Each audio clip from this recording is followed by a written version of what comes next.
The meeting of the Dudley-Charlton Regional School Committee is now in session. It is Wednesday, May 22nd. We're at the Charlton Middle School, and it's 7 p.m. We'll all stand for the pledge to the flag.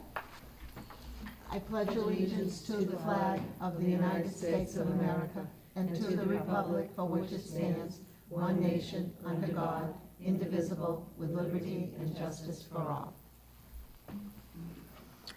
I'll entertain a motion to approve the minutes of our regular meeting of Wednesday, May 8th. So moved. Second. Discussion? Yes. Okay, go ahead, No, Kenny. ladies first? No. Well, Just a quickie on page 8 you got it. about my name. Yep. You can say it, Ken. Go ahead, Kenny. No. This is your big moment. I noticed it as well. Mrs. Kabala was the second, not Mrs. Yeah, Carmignani, right on the discussion for the medical leave. Right before the next meeting date's 2 sentences up. Yep, on page 8. But I get credit for that. Yes, you get a. And I'll get an assist. Okay, any other discussion? Okay, seeing none, all in favor? Motion carries, it's unanimous. I'll entertain a motion to approve the minutes of our executive session of Wednesday, May 8th. So moved. Second. Any discussion on that? Okay, all in favor? Motion carries, it's unanimous. Approval of the warrants this evening. We do have warrants, and Jamie. Citizens Forum this evening. Do we have anyone that would like to address? Come up? No, come up and state your name. Sure. Okay. Good evening, Kristen Castigian. I'm from Charlton. I have 3 students in the Dudley-Charlton district. I'm just here to sort of steal the thunder of the principal. There's a group of softball and baseball parents up at the high school who would like your support and permission to basically fundraise to improve the facility there, the fields.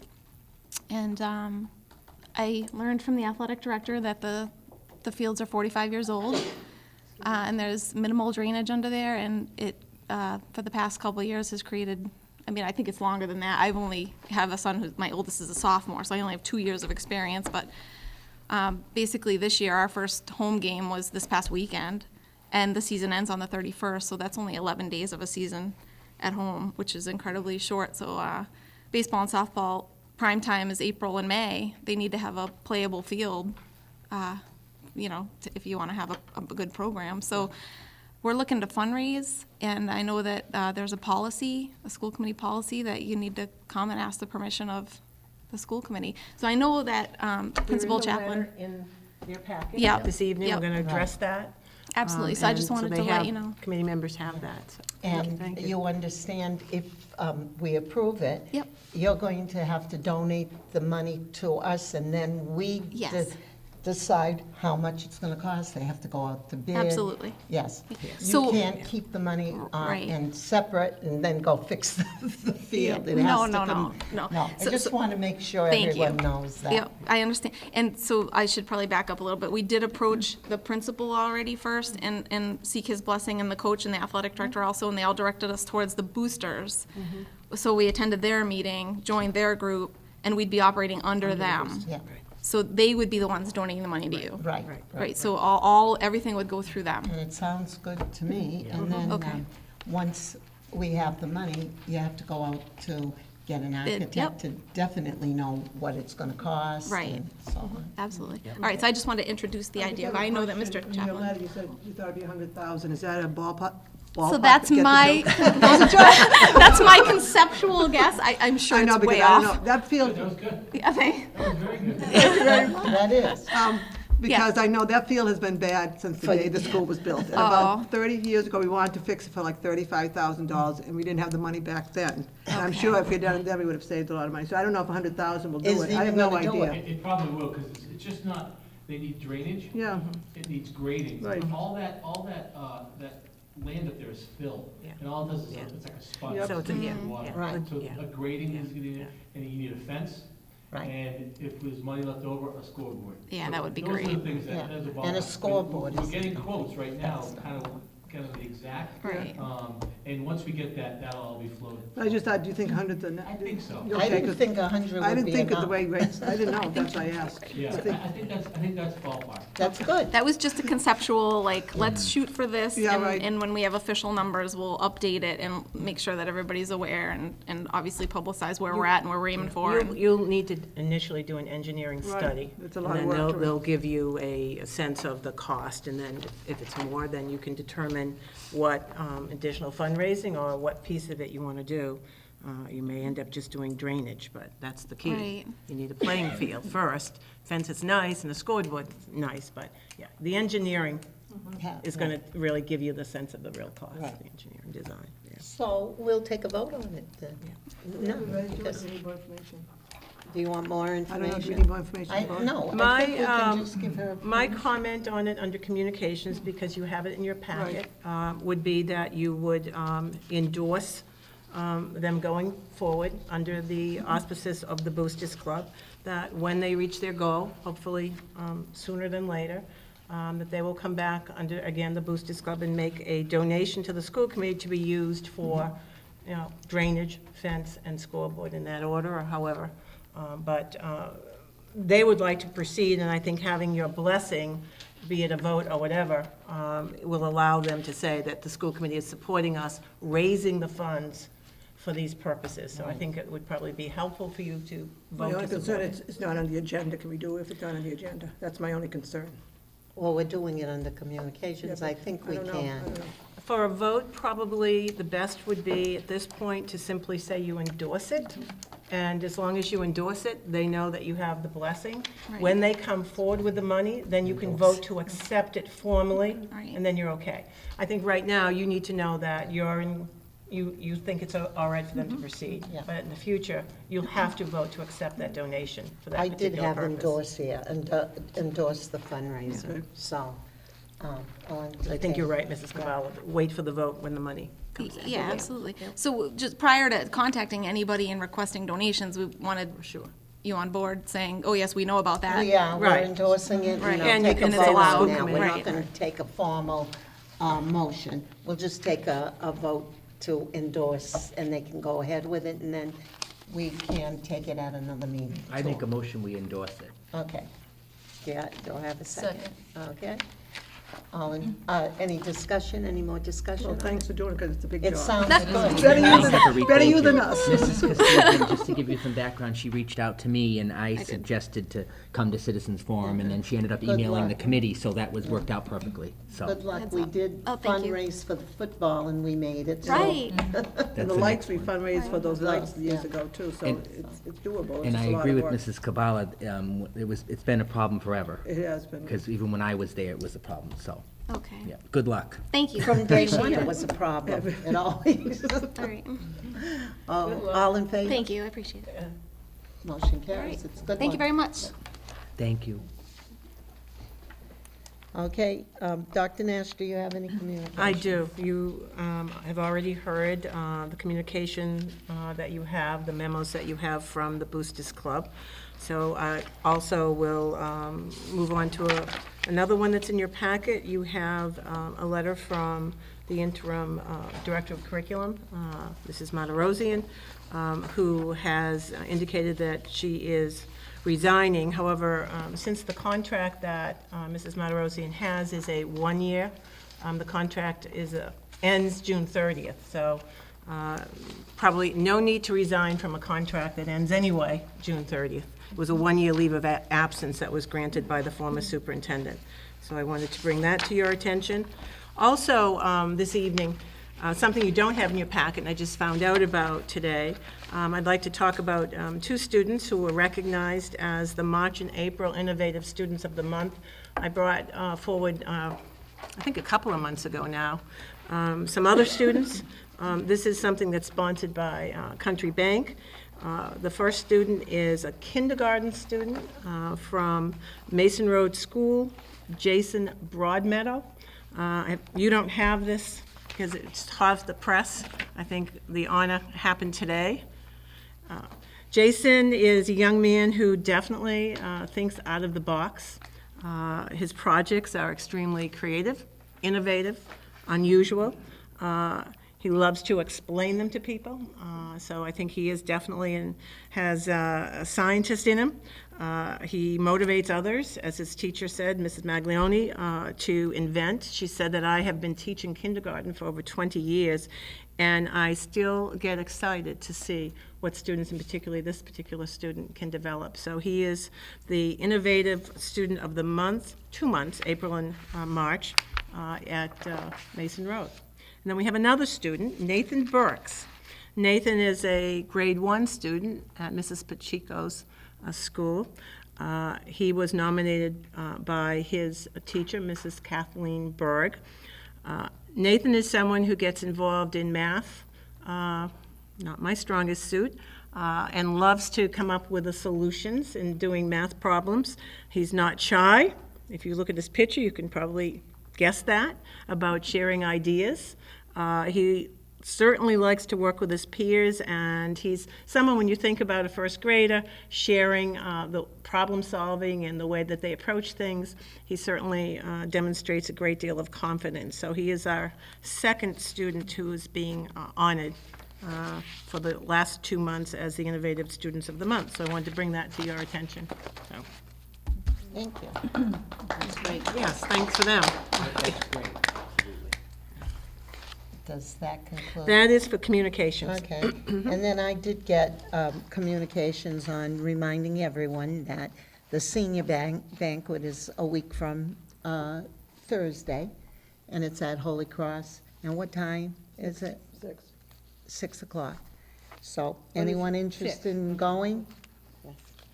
6 o'clock, right? Yeah. And the graduation is a week from Sunday, June 2nd, and that's at 1 p.m. at the DCU. And I think everyone got tickets this evening. Right. Okay?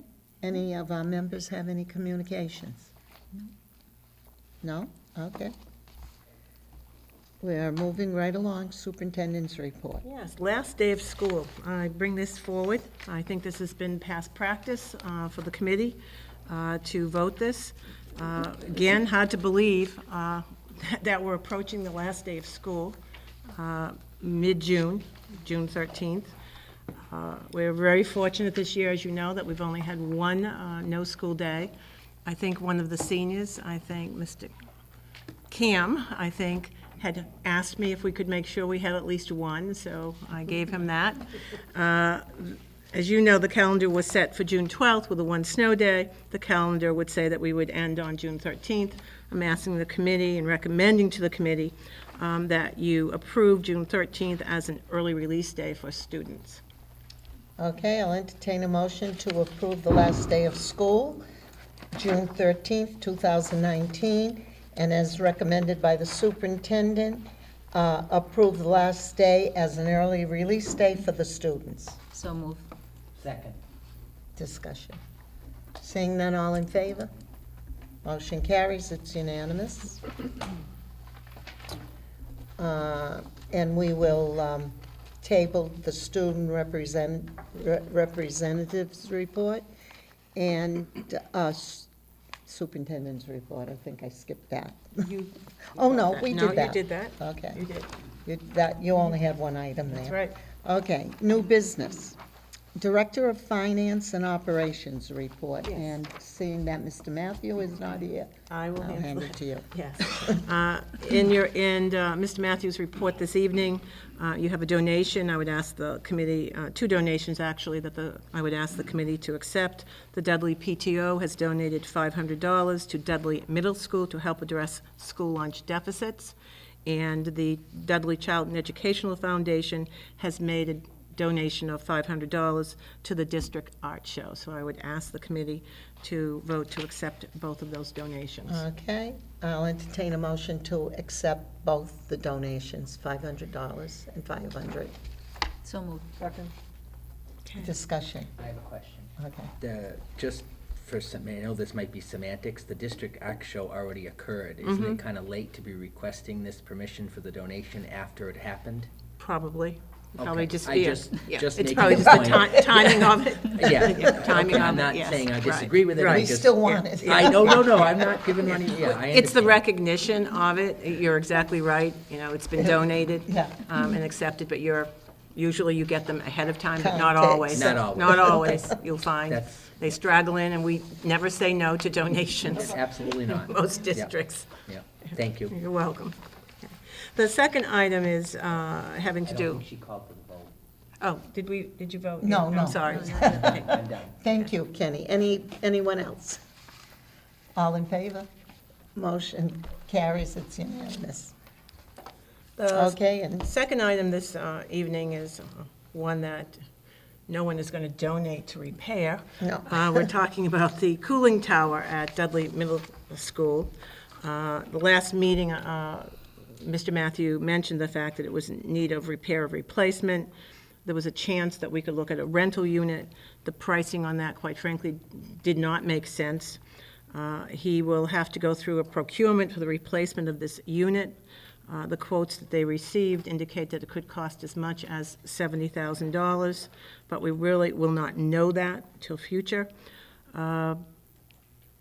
One of the issues you may wonder, well, how did we find out? Since we haven't really done a great job in the district of doing maintenance, we did conduct maintenance of this particular cooling unit, and it was discovered at the time that it was being serviced that there was a need to replace the cooling tower. We might be able to do this under the state contract, as the HVAC portion of this may be on the contract list, but we won't know until we look. The equipment that we need may be covered, so that way it'll make it a little bit faster. Mr. Matthew will come to you at the next meeting with probably a little bit better sense of the cost, and also, where he would recommend we would take that. Potentially, if there's a fiscal impact on the closeout, we may be able to use it from monies that would be left at the end of this year's budget, but this is something that we have to do.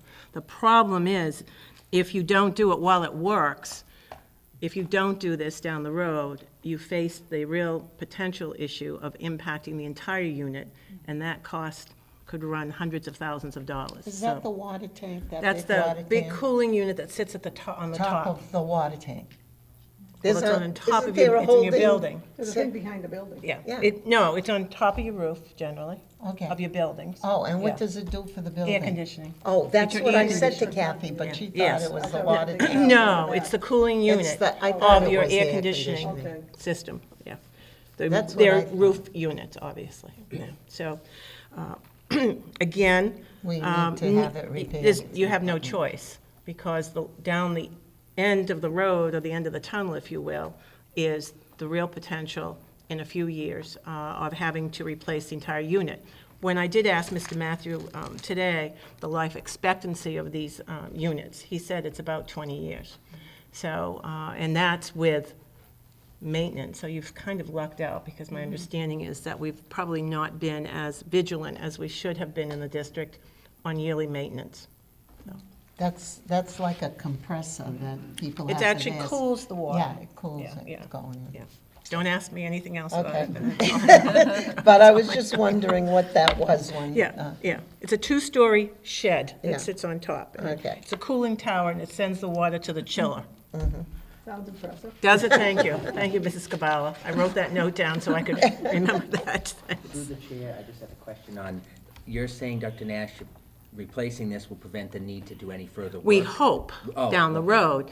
We're saying if you don't fix it, you run the real risk down the road of replacing the entire unit, which could cost hundreds of thousands for, Okay, I yeah, understand. yeah. So No that's the no bigger thing. guarantees, There's no guarantee. 20 years is about, he said to me, life expectancy of these units, anyway, and when you air-condition schools, that's another potential maintenance issue that you're gonna have to think about down the road. Thank you. Do you need a motion for us to do this?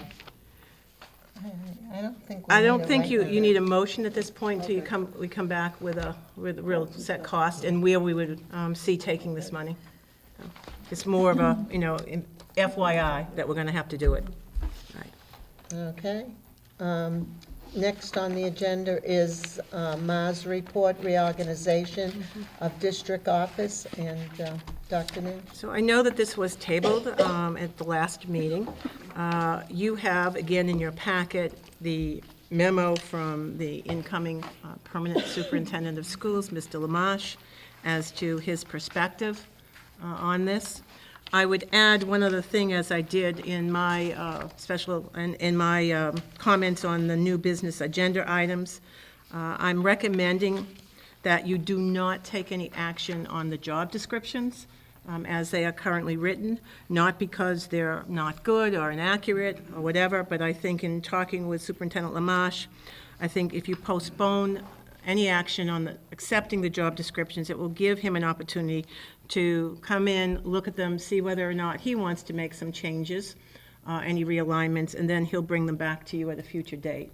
So he has a good, solid set of working documents to begin with that we've not had before. And again, in my conversations with him, it would make sense to postpone that. So that's my only comment on that. The other is certainly your decision. I'll remind the committee a couple of things just as a background. We do have in the budget, as you know, when you approved the budget, we had a placeholder in case the committee, based on any recommendations that would come forward from Mars, $24,000 to augment the salary that currently exists and that we're paying the curriculum director. So should the committee move forward to an assistant superintendent position, you have, I believe, enough funds currently in your budget to fund that position next year. I just wanted you to be aware of that, particularly for our new member who wasn't probably present when we were involved in the budget process. Currently, the position, as you know, that is an interim position, curriculum director position. That position ends at the end of this school year, so no matter what happens, the new superintendent will have to come in and make a decision moving forward. Whether that decision is curriculum director or assistant superintendent for teaching and learning is really the discussion tonight. So open it up to the committee for discussion. Okay. I'll go first. Jane. I guess I have a very strong opinion that we need to have an assistant superintendent in this district. I feel that we have listened to members speak about it. We have talked about the fact that we don't have a redundant system, that if our superintendent is ill or unable to attend, we don't have the authority provided to an additional person in our district to answer those questions or make those decisions. In addition, I think that this report clearly outlines that the need is present, and I think this is the time now, since we are in a position to be able to not impact too many people. I would agree with that. I think that we've given a lot of thought to the need for an assistant superintendent over many years, and we worked very hard to get Mars in here to do an evaluation and really dig deep into what it is that this district needs. I think it's a very important position. It's a critical position based on our past experience with our superintendents who are truly overworked and are not able to focus on the things that they really need to focus on. And regardless of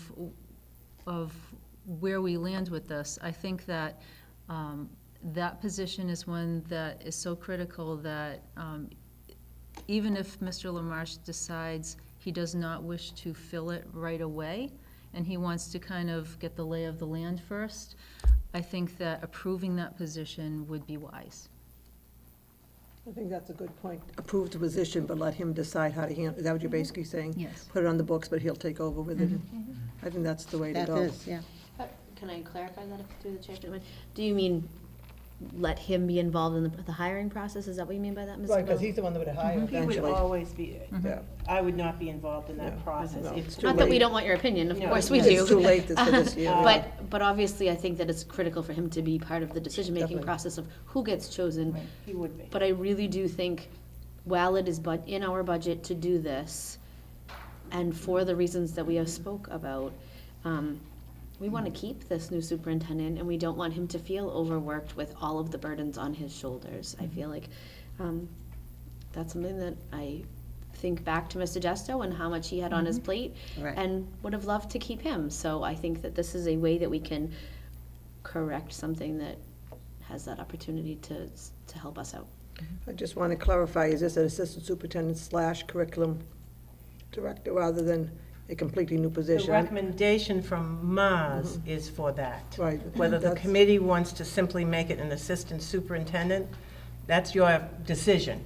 But Mars' recommendation, because they did not look at any other areas, for example, they did not look at special education. In many districts, that is an assistant superintendent. As you see in the information I provided for you, it's an assistant superintendent for pupil personnel services. So assistant superintendent, by default, is the second in command, whether it's business and finance, PPS, or whether it's teaching and learning. It really is a matter of the district's needs, how they prioritize them, and quite frankly, the size of a district. In very large districts, you will see there'll be an assistant superintendent for human resources and personnel, an assistant superintendent for pupil personnel services and SPED, and an assistant superintendent for teaching and learning.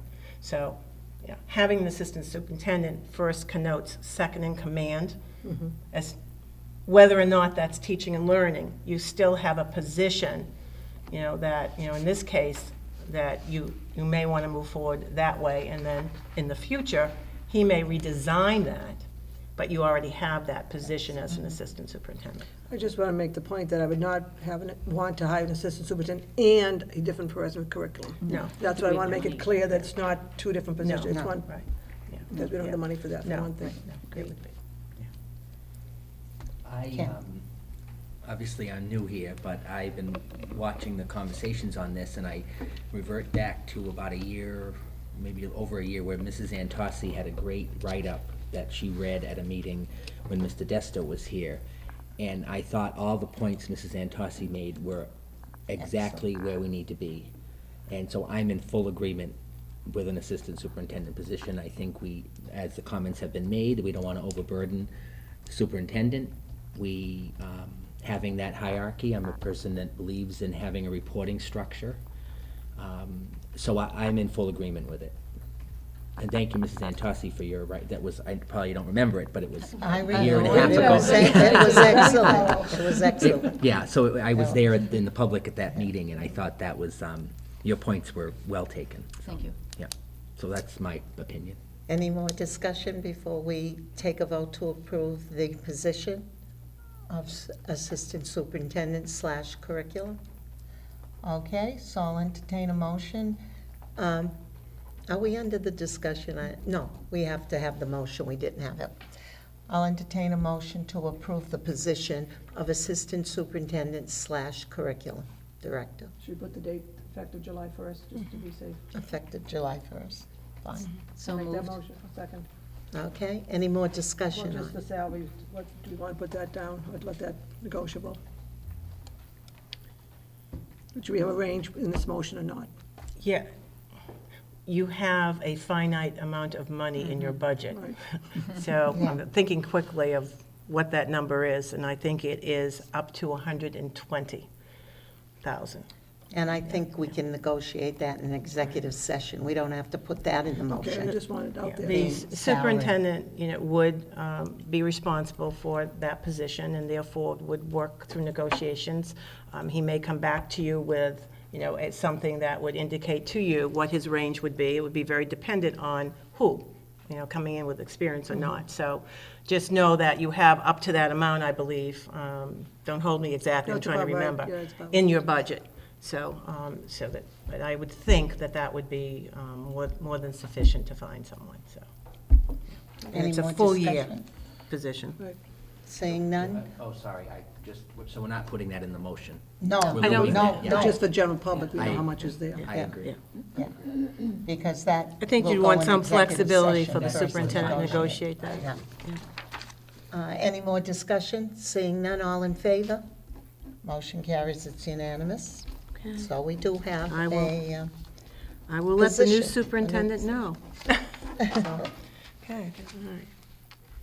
Okay, next on the agenda is Director of Special Education to Director of Pupil Personnel Services. Yes. And that was This the also title was change. two things. Well, it's not just a title change, so I want to go back for a minute, if I might.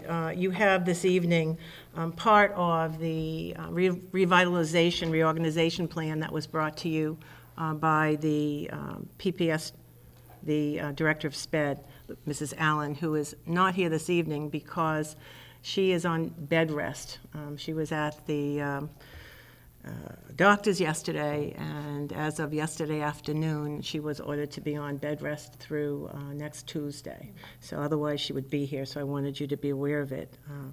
But I am recommending, similar to what Mrs. Terry talked about, this district is at a size where it probably needs to look at delegating some oversight of some areas that, quite frankly, right now, really do not have direct report contacts. And so I'm recommending to you that you change, through a reorganization, the SPED director position to the Director of Pupil Personnel Services. And I provided for you some of the chief reasons for doing this. One is that we have a number of areas currently in the district, a number that have coordinators who right now report either to myself or to one of our other central office individuals, and partly because they have taken it on, and I've asked them to, or they have offered to do that. Title I, in particular, has a coordinator, but that person currently is reporting to the curriculum director, if you will. Yet that's really not a direct line. It's not in the job description. English language learners currently have a coordinator in district that you pay a stipend for, but again, no direct report, but because Mrs. Martirosian's background specialty is in that, she graciously accepted to work with that individual. And then nurses. These are all part of student services. And when we talk about student services, we're talking about providing services not just for special ed students, but also for all our students. They are many times intervention services, and in many instances, the special ed student is the student who's receiving a lot of these services. They happen to be the same student. They're receiving Title I services, or they may be English language learners. So one of the things that I wanted to present to you is the need to have a direct line of contact, not in that the Director of Pupil Personnel Services would be the person in the trenches, if you will, but the individual, the nursing coordinator, the Title I coordinator, the ELL coordinator, would have someone directly to go to. So that's one of the chief changes to this. It includes all student services, not just for special needs students, but also for regular ed students. Secondly, as you recall, in the Kuchar report that you got, he talked about the need to lessen the direct reports to the superintendent of schools, and this is one way to do that. Because either the superintendent will unofficially delegate these things to someone, so let's make it official so individuals know. Thirdly, I think there needs to be a central office position that has the management and the supervision of all student-related services, whether, again, it's nursing services, whether it's Title I, or whatever it happens to be. Currently, the SPED director does have oversight of some of these. For example, our SPED director oversees McKinney-Vento and 504. And sometimes those services are either pushed off to either a building principal or they become another contact person in central office. So the significant difference between the job title and the responsibilities, as you will see in the job descriptions I provided, are that the reorganization allows us to have someone responsible not just for special ed, but for those additional support services, many of which, as I indicated, students with special needs already receive, and for which SPED director is already involved many times. Also, we see really a need to ensure that the people who are coordinators in these positions have a go-to person. Mrs. Allen and I have met a number of times this year with the nursing coordinator, Mrs. Gerard, initially when she came forward to talk to you about the increase in substitute pay. most recently when we've met with her in talking about moving forward, how to ensure that we are able to take all of our individual healthcare plans that we have in different formats and digitize them. So again, having someone that she can go to directly when she has concerns, I think makes sense. The size of this district, I provided for you surrounding a sheet that was not in your packet, but I was able to gather. It's a single sheet that shows you that of the 13 surrounding districts, 10 of those districts have positions that are the same Director of Pupil Personnel Services. And 3 of those, actually, as I was talking to you a little bit earlier about when you were talking about the assistant superintendent positions, 3 of those are actually assistant superintendent positions. But again, Auburn, Leicester, Millbury, Northbridge, Northborough, Southborough, Oxford, Shrewsbury, Spencer East, Brookfield, Webster, those are all of those districts have Director of Pupil Personnel Services. And many of those districts are smaller in size than this district. So I'd point that out. You have the job description, the new job description. If you were to compare, the responsibilities are more. Many of these, in some instances, Mrs. Allen is already doing, because I've either asked her to take them on. So I have indicated to you that this position should carry a different salary range than currently. I've provided also to you this evening, just for purposes of discussion if you'd like, or because the school committee is the governing group that does appoint and determine salary for this position. So you have some, you have a range of salaries that I've provided for you that gives you current salaries for positions similar to, either in title or exact in title, to our current Director of SPED. One of the things that I think is noteworthy, when you look at some of these districts, many of them in the salary range are half the size of our district. So I would point that out to you.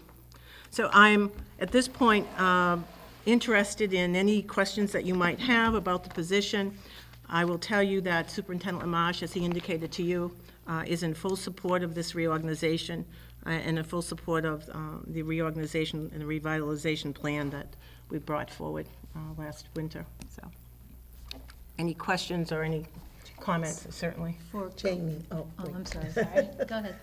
I'll go first then, if you don't mind. I just wanted to say that when we went through the process to interview for permanent superintendents, one of the candidates that we interviewed and that I went and spent a day up in her district had this title or a similar title provided to their Director of Pupil Services, I think it was called.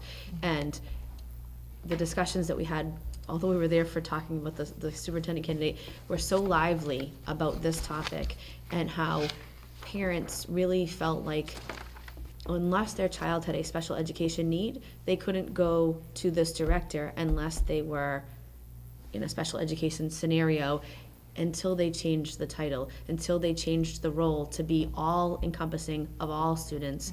And so I feel very strongly that this is an appropriate step. I think that this will assist, this will broaden the ability for Mrs. Allen to hear concerns from all parents and all students, not just students that fall into the special education category. For clarification purposes, Dr. Nash, from a structural standpoint, it would be Director of Per Pupil Services, and reporting to that position would be Director of Special Ed. No, there would be no Director of Special Ed.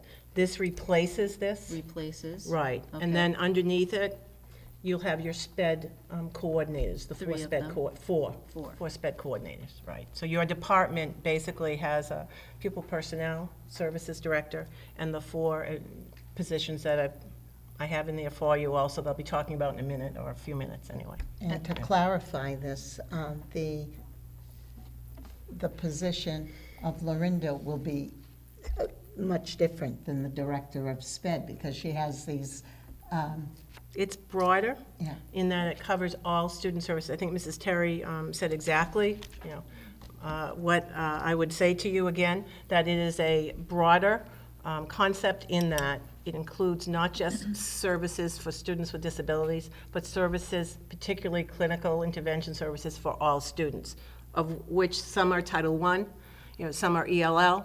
And again, I don't want you to think that this person now is in the trenches. Remember, you are paying stipends to coordinators, so it gives them, again, this line, a chain of command, someone that they can contact when there are issues, concerns, or whatever. Currently, we're doing it, but we're not doing it in a formal manner. So now this really formalizes by saying it's your responsibility. So therefore, the superintendent knows who he or she holds accountable when there's an issue around this area. But it does, she keeps all of her responsibilities for special education as they Nothing currently changes. In exist. fact, you'll see. It just broadens it. provides the staff and/or parents, as I look at it, another person that they can utilize for any kind of services that they need in the district. That's how I hear it, anyway. Go ahead. The special ed coordinators, the 4 of them, are these new or revised positions, or are they? These are the reorganized positions that were part of the budget process. Okay. Yes, yeah. That we already voted on. You voted on those, and then I have this evening for you the job description, and also, if you remember, I had discussions with you that before we could come forward, we needed to impact bargain those because they are no longer part of the union. Yeah. And then we really didn't discuss their salary yet. You did not. No. We gave you a generalized range, right, but at that right. point in time, we didn't know, We we hadn't didn't written the job definitely, description, right. and we didn't know how many days they would be, so it would be hard for us to kind of do that. But that, we now We can. determined in the job description, you'll see, I know we're talking about something a little different than this, so maybe we should wait for a minute on that, but we've gone forward to determine that those positions can be 200 days, and therefore the salary range that you have in that job description would be where we would see that to be. Kathy, you have? Are you all done yet? Mary? I have a Go ahead. question on Keep the going. team, I'm just trying to understand this Yeah. structure, the Yep. team chairperson, where does that fall in the There is structure? no longer, so what we're recommending is, in the reorganization of the special ed department, is your special ed director now becomes pupil personnel director, or director of pupil personnel services. The team chair positions, of which there were 6, go away. Those now are 4 team SPED coordinators. Those are new positions, new job description, as you had, individual contracts, and not part of the union. So currently, your team chairs are union members. They will not be. Their administrative positions hold administrative license as well as usually special ed. So that's the change. Okay. So you're going from 6 to 4, and the title from SPED changes to PPS, a little bit more comprehensive. And to that end, the 6 people that were currently in those roles, I thought we were talking 5 were available to apply for the 4 There positions. were, however, the 5th person has handed in retirement papers, so there really are only 4. 4 openings with 4 4. active people that could apply. Exactly, yep. Thank you. I have several questions. First of all, this position reports to the superintendent of schools, so is this person considered an equal with the assistant superintendent then? They're on the line.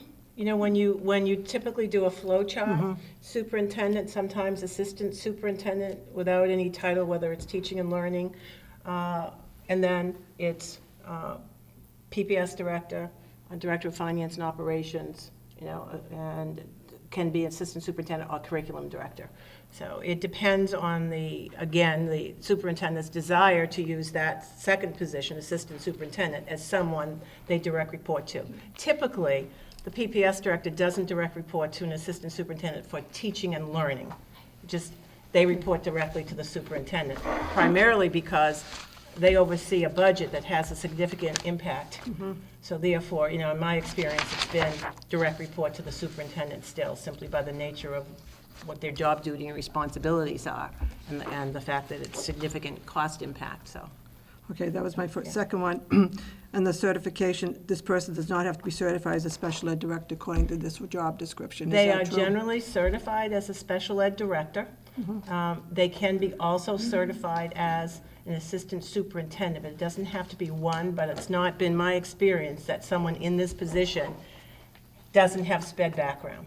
They just may come in and not have the sped director, but be an assistant superintendent, but sometimes they come up and they've been team chairs, assistant sped directors, but they've been operating under an administrative license. Yeah. Okay. Yeah. In this case, I think Mrs. Allen holds two. I'm both. saying if she's not the person. If she were not the person, right, you want to make it a little bit broader, because it's not atypical. They're going to have sped background, and But it they're going to, doesn't- but they're not, they may not hold the sped director license. But the education that you have for qualifications doesn't say they have to have sped background at all. It says and/or. It says the master's degree, doesn't say anything about special ed background. So I would not have that and/or. I think they should be certified in special ed, don't you? I do too. That's 90%. Well, Instead they're of licensed, you know, generally, when you hire someone, their background and experience has been in special ed. Mm-hmm. I mean, that's how they've moved up the ranks. I certainly, we can But I'm add saying, that. this Yep. qualification just says that they do not have to have it. I would take out the and/or, I'd just say and, Sure. because I think they definitely should have special ed. I think they shouldn't be considered if they don't have that, because that's You'd a big also chunk of want to change. probably add it under the experience, Okay, too, okay, in the yeah. job description. I think probably, yeah. Let's go to that, Mrs. Corrala. Yeah. If we take out the or, and we just have and, then we're requiring that person to also be an assistant superintendent of schools certification, and I don't know that that's appropriate as a requirement. I think a special ed one should be there, though, don't you? I think it should be in the experience. I don't. Okay, well, it should be someplace. Yes, I I don't agree mind with the you. special I don't education, but I necessarily, I don't think think we can in say they have second to have thought, superintendent. I think the and/or, but I think you want to say that they have to have had experience generally, you know, either at a team chair, some kind of administrative level position. Generally, in some large districts, there'll be people who've moved up the ranks in that they've gone from a team chair to an assistant director of SPED to a PPS director. In districts where you may not have that, you'll see people going from the new positions that we created, team coordinators, for example, their administrative positions, they typically would move up in a district like this. You're building your legacy for someone who's in a team coordinator position, an administrative position, to be the next person moving in to that position, so. So I think you're right, leave it and/or, but I think under Under experience, you should put experience. something Yep. about special ed, because Sure, there's nothing there right absolutely.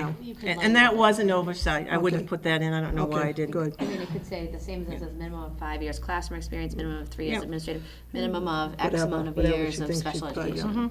Okay, this is a basic question, and essential functions, the fourth line, the director administers and supervises all aspects of the pupil service program. What exactly does that mean? It sounds like that- they're running the whole show. So in essence, those are some of the services that you see listed, nursing, Title I, civil rights, McKinney-Vento, 504s, ELL learners, so any kind of intervention clinical services that students, not just in the special ed population, but also in the regular ed population, might receive. They oversee it. They have direct managerial responsibilities for people who might be under them. So I'm saying, I'm a teacher at Shepherd Hill. Do I come under this person's No, supervision? no. But I do No. pupil Your ser- direct report, if you're in a building, is going to be the principal. But isn't that part of pupil services, the teachers in the high school or the elementary school? I don't see, to me, honestly, this sounds to me like a job description for the assistant superintendent or a superintendent. There's nothing left here for the rest of the administration. Even under department heads, later on it says supervises departmental practices. Does that mean they're going to come in and tell a department head what to do at the high school? No, the departmental practices of the special ed But it department. doesn't say that. Supervise the I think we should put in more special ed words. Sure. Up above, it says, evaluate special ed coordinators and other designated personnel. Who is that? In some instances, they may be working with principals in some districts. Would that evaluate a principal? No, they don't that's what it evaluate the says. principal, but they may be working to evaluate some of the staff in the building But who it- deliver sped services. but it doesn't say that. For example, OT, PT. If potentially you have a district that doesn't have a line-out chain of command for those individuals to do that, and the expertise that the PPS director has is in that field, oftentimes they'll work with principals, they might do an observation, the principal may be writing the final summative, but they're doing the observation. But the way I'm reading this, it says they Sure. supervise other designated personnel. That implies to me you can tell them to supervise anybody in the district. I think it's too broad for my feeling. If I'm reading this description, this seems like they are doing the assistants, what's left of the assistant superintendent is my question. I'm not trying to be funny either. No, the assistant superintendent you've approved this evening is for teaching and learning. They would not be involved in pupil personnel services. So they don't Their supervise anyone? curriculum, they are focused on assistant superintendent for curriculum instruction assessment. They do not get involved in any of these areas. Title I, nothing? Generally not. Once in a while, they do. They do get involved in Title I because it is significant in reading, but oftentimes this position will oversee that. It just And isn't. as I had spoken to you about that, Dr. Nash, that I did do research, and some of these things in the job description, the assistant superintendent can do, it says. Remember? Like Title I, he can supervise that. Title I is probably the only area that I've seen. And the in it. nurses, it said nurses. I've not seen that assigned to the assistant superintendent for teaching and learning. That always, I've seen either it's hanging out there or it's assigned to a SPED director or a PPS director. Because according to MASC, all these duties, if you didn't have the assistant, would go to the superintendent. So, as Kathy said, I don't really think there's enough for the assistant superintendent to do now. Because it seems like everything is in that job description We're adding for, really 2 new administrative positions, not 1, because the special ed, she's no longer there. We have our 4 coordinators. So we really have made 2 completely different positions as far as I see it. They are different in this sense. The assistant superintendent is focused on teaching and learning, has no role at all in student services, no role in SPED, may take on Title I, because Title I has to do with reading and literacy, not atypical that service could go there. The PPS director or SPED director you've always had. The change in the title primarily gives a more comprehensive role in that. There's direct oversight primarily in 3 areas that right now do not have direct report. That's number 1. So that's the key change, in that. There are obviously a lot of other duties that a superintendent can give to anyone who's in central office. Currently, the Director of Finance and Operations oversees facilities. In some places, they don't. He's facilities and operations. So I don't disagree with you that, I can fine-tune this draft, make it a little bit more specific, and go back to that. It's more the concept of whether or not you believe that you would like to move in a way that now is more inclusive of all student services, not just special ed. Again, bearing in mind that it's not being in the trenches on a day-to-day basis. Under ed reform, principals still run their buildings. The role of a PPS director is to really work and assist principals in areas where they really don't get involved. The broader issues around nursing and the broader issues around services and English language learners and making recommendations about personnel and things like that. So that brings me to another question. If there's a question about a Title I problem on ELL, is the principal taken out of that control entirely, and the control goes right up to the main Principals office? are never out of But that. according to this, it seems like they're doing everything. The principal's role is always to run their building, and the principals are always involved in decisions, but someone has to oversee the grant, someone has to ensure that we're using it in a timely manner, that we are appropriately using it. That's not the role of the principal, because they don't write the grant, and they don't want to be in that. They want to know who's in my building for next year. Who do I have? How many do I have? So this is the person at central office that the superintendent doesn't have to say, I write the grant. This is the person that oversees and works with your coordinator to ensure that we're meeting the federal guidelines and to ensure then that the principals have what they need, but they're not Don't we have a involved. Title I person? You have a that writes- coordinator, a and teacher. Doesn't she write the grant? Right, but no one oversees that currently. No one has the direct report to oversee that grant. So it falls back either to, again, in this case, a curriculum director or the business person, Mr. Matthew, who at the end of the year has to ensure that we're using it appropriately or that someone has to write an amendment. She does an excellent job, but again, who's her report? Who's her direct report? I think that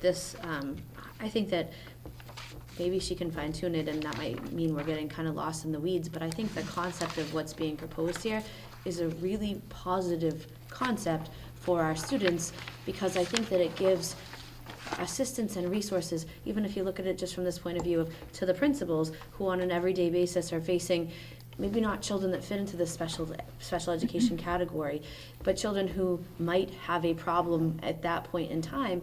And this gives another person who knows all the services that are available in our district for students, for pupils, right at their fingertips. If it was any kind of a service, maybe it was a mental health issue that just came up to that student at that point in time, and typically there isn't a challenge with that, but something new has occurred. Now that principal isn't sitting there trying to figure out how they handle this on their own. This is a person in our district who is someone above them that they can speak to about what services are available for those students. It's not a student that fits into that special education category, but yet would be in need of some pupil assistance at that point in time. I would also point out, if you look at the sheet that I gave you with all the list of the positions in other districts, that many of the categories that you see listed under, for example, in Auburn, 504, foster homeless, your SPED director is already doing. So you just haven't given her the title, but she's already overseeing it. She already has direct responsibility as part of her current job description for 504s and for McKinney-Vento, which is homeless. So you're really expanding that to include some of these other areas that are hanging out there. You know, so she's doing this already as part of her job description. So you can see that that category, all of them fall under people who are by description directors of pupil personnel services. I'm sorry. Okay, so I just want to say I agree with what Mrs. Terry is saying regarding the umbrella that we need that covers both special ed children as well as those who aren't special ed. I do agree with the concept. May I make a suggestion that we not only make the job description more specific, as Mrs. Kabbalah had said, but also move the Title I aspect of it to the assistant superintendent position, because it can fall under curriculum, especially because it is reading. And then I do have questions on whether this position should be level with an assistant superintendent position. I'm thinking, even though it may report to the superintendent, I'm not quite sure how to structure that, but I'm wondering if it belongs level with that position. And secondary to that, I think from my perspective, I think that we should hold on salary increase for this position and really think about what this is going to entail and what makes sense for that position once the dust settles.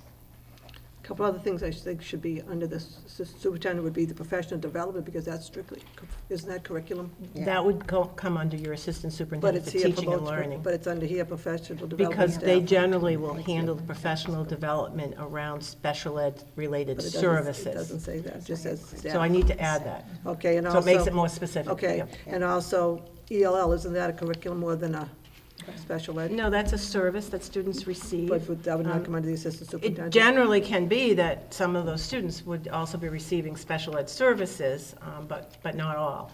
But again, those are student services, and that's why it comes under pupil personnel services. That's the broad umbrella. Yeah.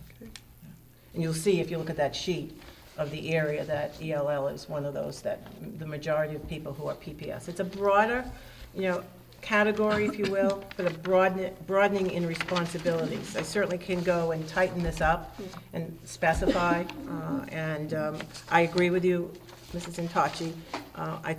One of the reasons that I think this became, we added Title I was, it was prior to any discussion as to an assistant superintendent for teaching and learning, but it very easily should and can fall under that. I had that when I was an assistant superintendent for teaching and learning, so.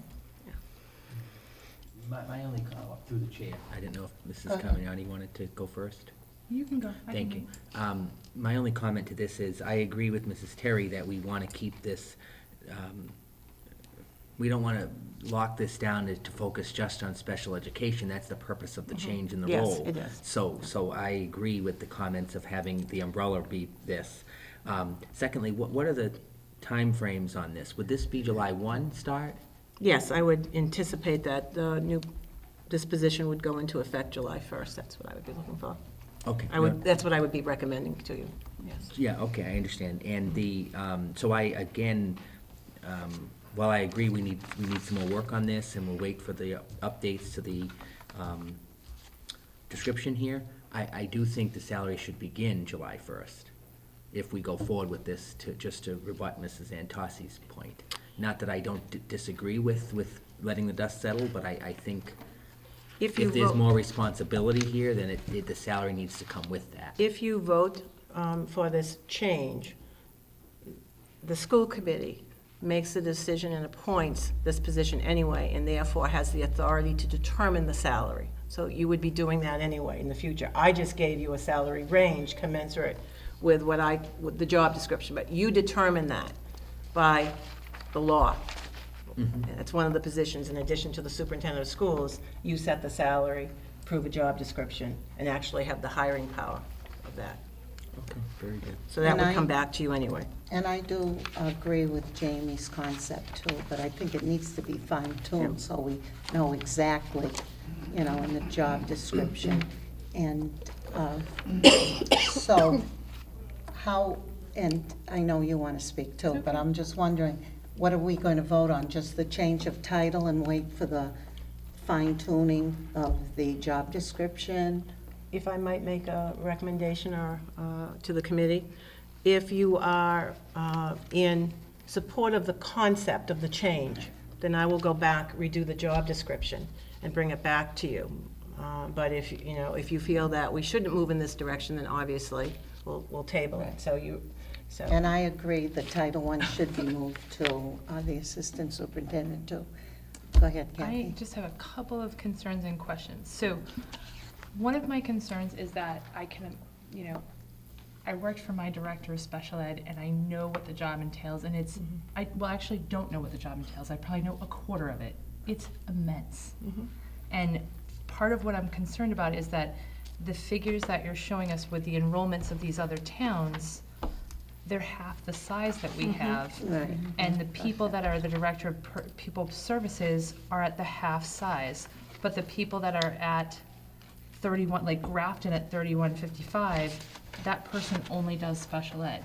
So what I'm concerned is that I want to make sure that when we make this position, we make it so that the person in the position has the ability to have success, and that they're not overwhelmed. Yeah, that's And I what. feel that, we really need to look at what we're giving this person to do, because I don't want to, we already have them changing the structure of special ed next year, which is a huge task that they have to oversee, and I want to make sure that they're able to do that. I just hesitate to overtax somebody and So- not pay them accordingly and not give them enough support. And I agree with Kathy, because when I looked at that job description, it seemed like there was just so much it was unsurmountable. Go I had ahead. brought that up to Dr. Nash too, because I said special ed in itself is a whole 24/7 job.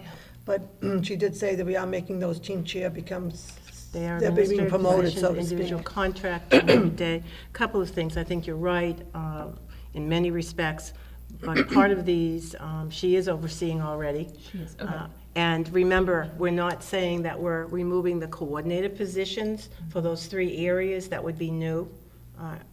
We would still have the coordinator in place, so the person, again, who's dealing on a day-to-day basis is still there, and they simply have someone to report to. And in the case now, if we take Title I, which is a major chunk, comes at certain times of the year, then that would lessen that also. But she is doing McKinney-Vento, she is doing the 504, she has direct oversight. Those certainly, 504s I have seen fall under the auspices of the director or the assistant superintendent for teaching and learning. So that certainly could be moved there. Again, I did it, as an assistant superintendent, director of curriculum. It really does depend on your structure in the district and what you have. But again, I go back to the bigger concept, not to lose that, and I think Mrs. Terry hit it beautifully. It's really providing and having some direct oversight for all services for students, pupil, and that's from nursing to intervention services to whatever that is, so that someone is in the chain of command in central office has that direct oversight. But I don't think that the person in the position or anyone would mind if you take some of the bullets off of their job description, and I'm more than happy to do that. I think because you when should because it's Yeah, overwhelming. Sure, and there are some areas, so.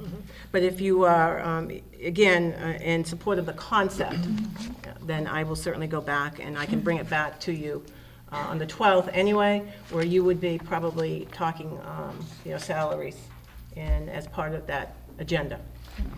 Through the chair, just a couple of comments. Dr. Nash, the job description that we see here, did Mr. Lamarche review this? Yes. Yeah, okay, so the comment I want to make as well is from Mr. Lamarche's letter, he indicates he completely supports this change, and that's another point I just wanted to make, that I Yes. support it because he's also in agreement with it. So he felt it was good, but I do agree with all the proposals as far as the job description updates, and we can take it from there. So thank you.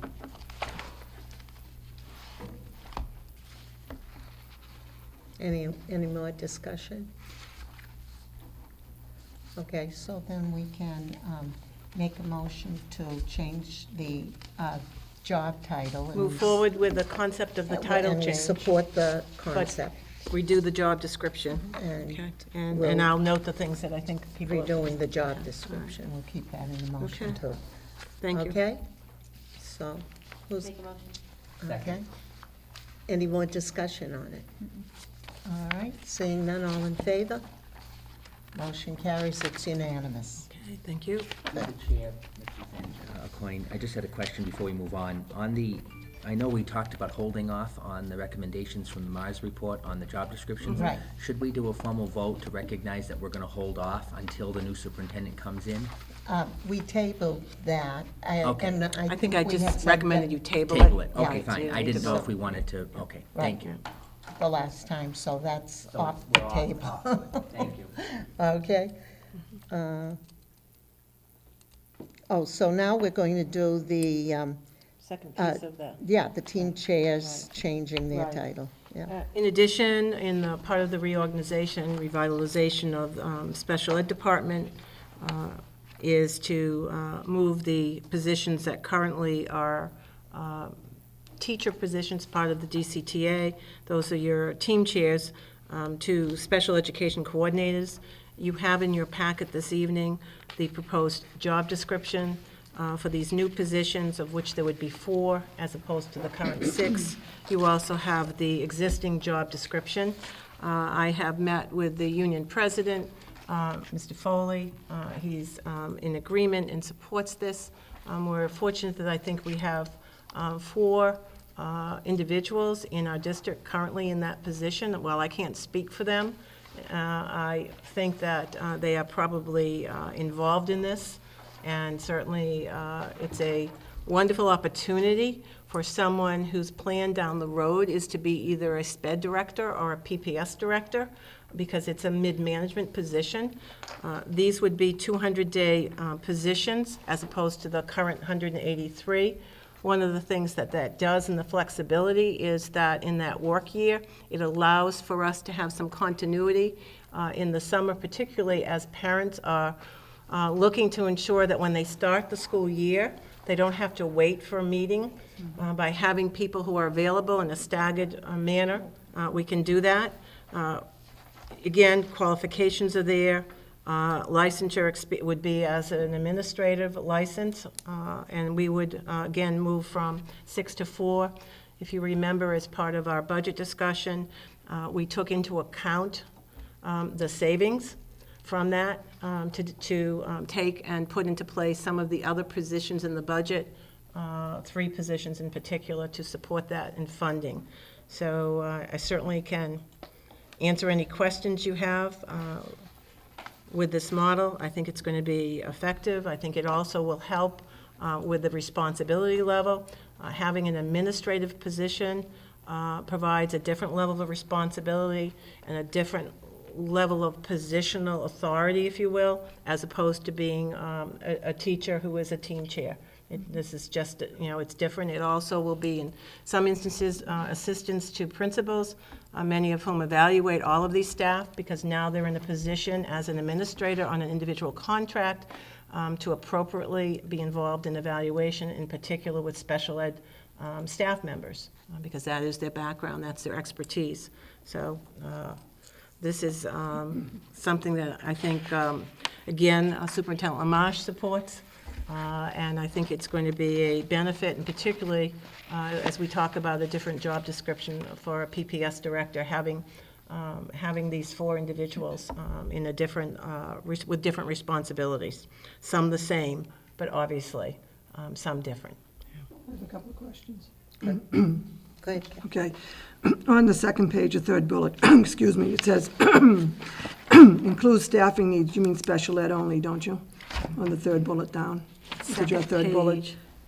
Yes. It should Yep. say, it should be staff. Absolutely, Yeah, it's a 'cause that function sounds- of that, yes, yeah. yes. And same with the next couple of bullets down, establishes effective relationships with parents and families. Are those, In particular, right, You should- with sped parents. Okay, It's because dealing with otherwise, sped yeah. parents, this is, yep, okay, those are just yep. things. And my general question is, who do they report to then? Are they in the picture with, are they? under They the sup- report directly to they're evaluated by the director of sped, or in this case, the pupil personnel services director. So technically, are they on an equal with the principal of the building? No, they're not equal. But I mean, does he or she supervise them? No, it's generally, their direct report is to either the sped director or the PPS director. Okay. My next Just question- as an assistant principal direct reports to a principal Right. in the building. They're not building-based, so Okay, therefore. well, that was my next question. How are they going to be divided up by? We're working on that, actually, as of this afternoon, and we've been talking about, there are draft ideas that Mrs. Allen had circulated. One of the things we're looking at is the continuity that we need to have. We have proposal to have 4. We want to make sure that we have some continuity in the transitions. So we're looking at how do we divide it up so that the caseloads have some parity, but also that we have one person who could transition. So she's put out about 3 options to her 5 existing people, well, it'll be 4 because one's retiring, to get us feedback from them on that option. You know, one option that we're looking at is ensuring that they can make connections. For example, they stay with a family through elementary and maybe have a transition into grade 5. And then, but again, we need to balance caseloads. And we also are looking at the fact that we don't want people potentially having to travel around to too many buildings. So so the latest draft, I've seen a few comments back, so we'll determine that as we move forward. Yeah. And then my other one was the salary. Now, this range, 85, is that going to be based on experience, or how is that That's being based on determined? experience. It's based on the fact that you are looking at people potentially who are coming out of a 183-day schedule and moving into a 200-day schedule. People who probably will apply for these positions in all likelihood, strong likelihood, and we wanted to make sure that we maximized, paying them appropriately for the extra 17 days. So that's the range, and the range is really based on where they currently are on the teacher's So salary is it scale. safe to say you're taking their salary now, dividing it up to see what they had per day and adding 13 times? That's a safe assumption. That's basically Yes. how you're doing it. That's That's a is- good way. Yes, Well, yes. that's the best way. And but- that's why the range is where it is. That's right, so, but they're all Yes. being treated equally. You're not like saying, well, this person's, they're all going to go their old We're salary looking at plus 13. experience Okay. and looking at the fact that they are making a certain Right. salary right now, if the individuals applying are the individuals that are working for us now, and it would only be fair to treat them in that manner. Okay, all right, thanks. And then we will have to approve it once she does the salary. Each of these individual people. Yeah. They'll be brought forward to you as part Right. of the whole package Right. of So right- recommendations. So right now, we're just going to vote on the title change. and- Voting on the positions and the title Right, change, the right. positions And I'll and make the the title changes, the edits to the So job we can put that description. into one vote to approve the new positions, and the title change will be from the special education team chair to special education coordinators. So I'll entertain a motion to approve this as the superintendent recommended. So moved. Okay? Second. Any more discussion on I it? just have one question to the chair. Go ahead. Just help me understand why is it more administration-based, that why they're out of the collective bargaining agreement? Yes. They're moving towards the Right, higher level. Two things. One is the ability to evaluate and the ability to make decisions that are different than a teacher can make Perfect. as an administrator, manager. No, thank you for that history, thank you. Any other discussion? Seeing none, all in favor? Kathy? Opposed? Oh, no. Okay. All in favor, motion carries, it's unanimous. Thank you. Okay, report of the Policy Review Subcommittee, proposed for action. Mary? you can Okay, explain so, to us. The first one is the policy inoculation of students, JCLB, and we're asking the committee to consider a first read of the amendment. Basically, what we're doing is we're adding language regarding the alerting of parents in particular when students need to be excluded from school for a certain number of days based on not being properly immunized because of religious or health reasons per Massachusetts law.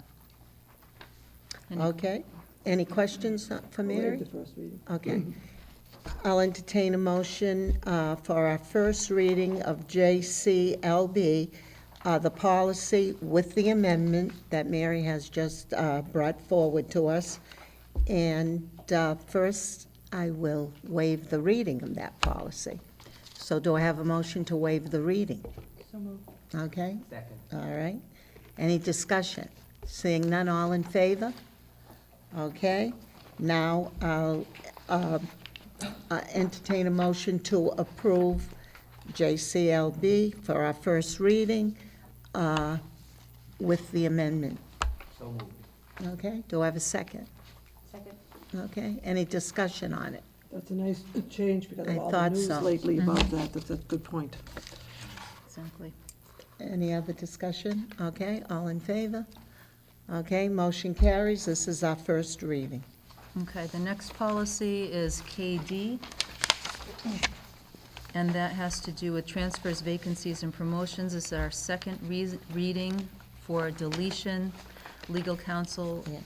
has recommended that personnel areas should not be part of policy. Okay, and I'm not sure, but we can do it, but the policy was voted to delete it, so I don't think there's any second reading, because we deleted it last time, in our last meeting, All right? okay? Even So better. that policy doesn't exist anymore. It's done. It's Okay. done. All right. We're happy. We're happy with that, okay. The last of the three for tonight is policy IJOA, which is school-sponsored field trips. And what we've done is we've made major revisions to this particular policy, including edits for the purpose of better defining the difference between academic and extracurricular field trips, changing section B to trip approval process, making changes within that process, and delineating the approval process by the type of trip to make it more clear. Okay, and, I have some questions you could share. yeah, we'll do that with the discussion, okay? So, I make a motion to waive the reading. very good. Any discussion on that? Seeing none, all in favor? All right. Now, this will be our first reading, so I will entertain a motion. And the policy was what? IJOA. Okay, for IJOA. Make a motion. Okay, do I have a second? Second. Discussion, Kenny. Thank you. Mrs. Antossi, first of all, I think this is excellent. It's so much clearer than the first, which is the purpose here. So I was glad to see that. A couple of questions. I'm not saying we need this, I just know it was just a question of mine from last meeting. There's no wording in here as far as a requirement for a nurse for overnight travel. Is that something we as a committee want to discuss? I'm not trying to lock hands with the district, and maybe Dr. Nash could comment on that? As part of our discussion in reviewing the policy, we want to develop district forms currently you do have a form that says, has the nurse been notified? Check the box, yes or no. So I think we're going to revisit that, and I wouldn't advise that you make it a part of your policy, because then you must do it. I think it needs to be on a form, a district-wide form, and that it really needs to have a nurse look at and make a decision based on who's going on the trip and what the needs are. So that's why I wouldn't recommend you put it in as a policy, because if you say you must have a nurse. No, right. Right. And I'm not Right. opposing that either, but. So, on the other hand, you may want to, and I don't know, Mary, if, Mrs. Antoshi, if we want to talk about this now, we're looking at potentially doing a separate policy, as some districts do, just for international travel. And in some instances, that policy, some of those policies I've seen do require that a nurse must attend or must go on international travel. That I've seen, but again, that would be a consideration down the road for the committee if we end up bringing forward something like that. Sure. So this really addresses, you know, the out-of-state overnight and the day field trips. And I think on a case-by-case basis, that form that I'm working on should have a nurse sign off at least, as opposed to you've notified the nurse. The nurse should review it, look at the list, in my opinion, and make a determination, is there a need to have a nurse or not? They're the expert, they know the health plans, they know what students and what their medical needs are and whether a nurse should go, but, so that's why I wouldn't recommend you put it in policy. I know, I'm in agreement on that. And again, we can discuss that when the international policy is reviewed, but I want to talk about that more.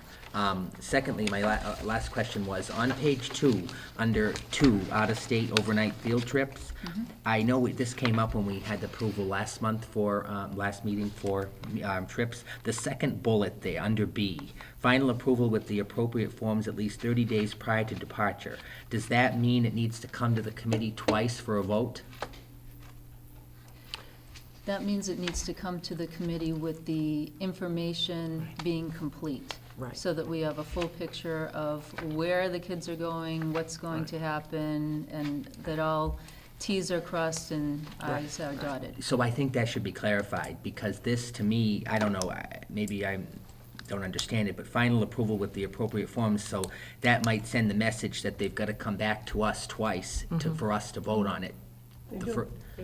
They come first initially, and then 30 days before they leave, they come back and show that they did everything they said they would. And we vote again? Yeah. Okay, because I know the last time there was discussion of sometimes that not being followed, the second part of it? That's why they're revising So it, that, so they make okay, it better. so I understand now. Thank you, thank you. I just have one little thing about the chaperones. You have it there twice, under B, it's the last bullet, but then you also have it under D for student supervision. Do we really need it twice? See, it's the last bullet under 1B. Students will be accompanied, see that? But then you also have under D, student supervision, the exact same thing. Did you want it there twice, or it's just an oversight? Oh, yeah, I see that. Because it doesn't really come under No, the other it thing. doesn't need to be there It should be under twice. student Right. supervision, probably. Right, Take it out of the first bullet. Okay, yeah, right, so, that's easy. Yeah, that's an easy one. Yep. Delete. Delete. right. That's a correction. Yeah, it's just a correction, but just so it, I'm not sure if this fits here or not, but I'm gonna bring it up because we're talking policy. Since an academic field trip is going to bring education to these students regarding a specific topic, do you think it's appropriate to put a statement in here that field trips, academic field trips at least, should not be taken away from students as a punishment? You don't think that's Does appropriate? that happen? I would say, like, it depends what an academic field trip is. You can have kids that go on, will pick and choose different field trips to go on, but I don't know if that happens at your school or not, and they may not be in good academic standing. I'm saying I don't think that that a field trip should be held back for a student, so. Shouldn't it be earned, though? A trip be earned based on? Not if it's an academic field trip, that's a learning experience for that child. I see. That's my opinion. No, I understand, thank you.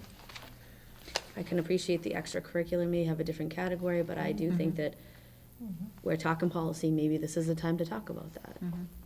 Good point. That's a That tough is call, what- because the kids in what there have happens now? suspension, that's kind of a tough call. principals.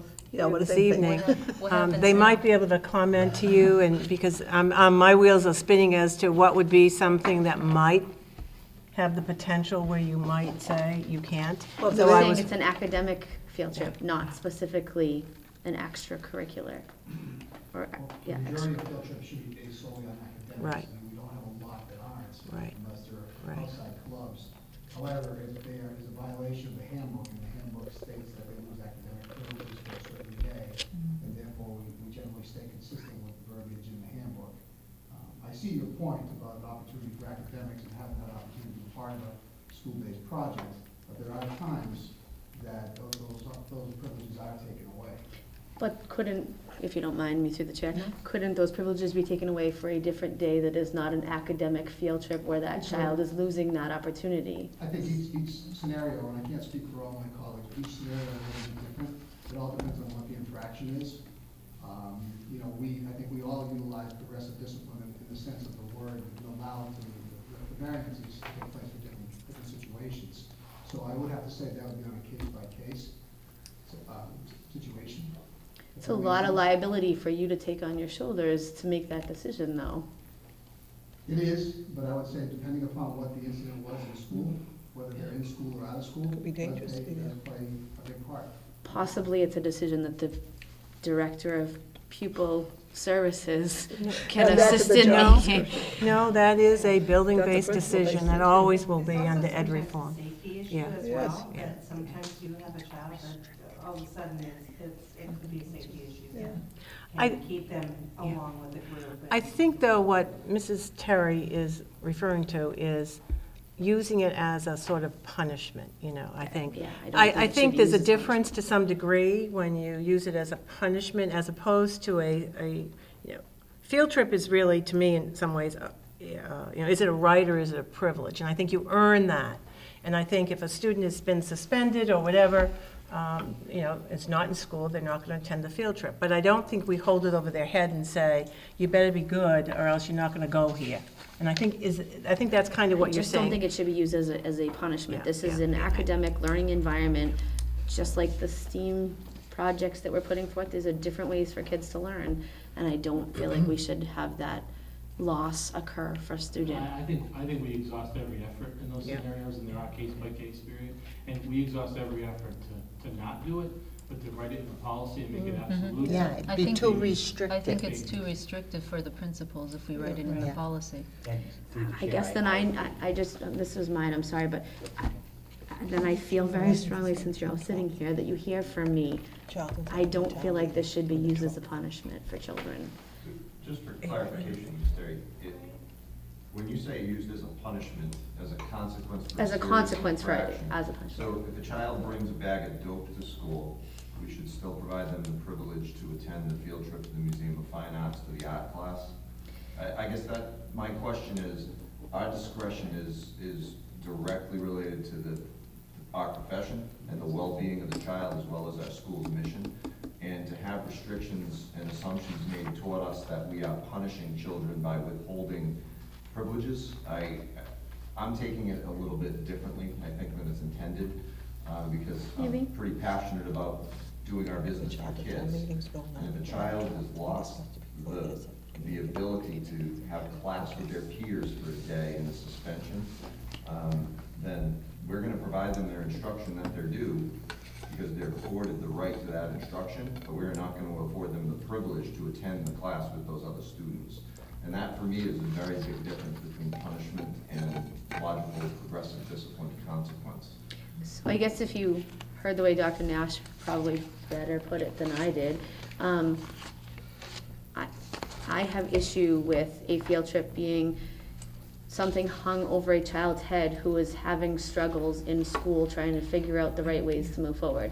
And so knowing a field trip is coming up in a week and being told, we don't know if you're gonna be able to go because of your behavior, is not setting a path for that child to make better decisions. I agree. Yeah, and I don't think anyone argues that. I think, in fact, it's used as an incentive in many ways, not, I think I the guess part that's is what I the would way, like it's the it way to it's be. presented, Mrs. Terry, and I think that's your intent. Right. And I don't think that, I can't speak for, other That's than the wrong myself, way to but present working with all of them, I think the intent is not to say, if you don't, Right. you're not going, we're gonna use this. I think what we're doing is individually looking at a student, looking at the overall population, what's the impact of that student, because of what that student's infraction was, an issue, but also not using it as a form of punishment. You're not gonna go on the field trip, you better be good.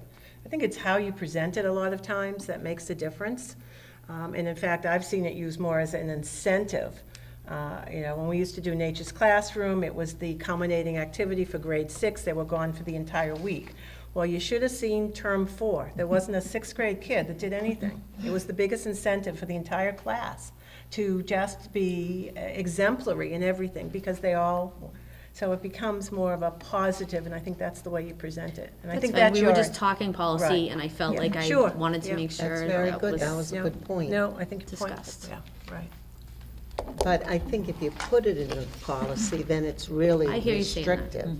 I hear you I saying that. agree as well. I don't want to tie the hands of the administration. I think putting it in there does that. I think letting them under their discretion and their expertise allows them to make these decisions within the realms of what we're talking about here. That's my opinion. Yeah. And I was a teacher, and believe me, I wanted every student to go. I was very passionate for them to attend a field trip. But I do think if that does occur, we need to know about it, because that needs to get squashed. Right. She just messaged me that. Any other discussion? Seeing none, all in favor?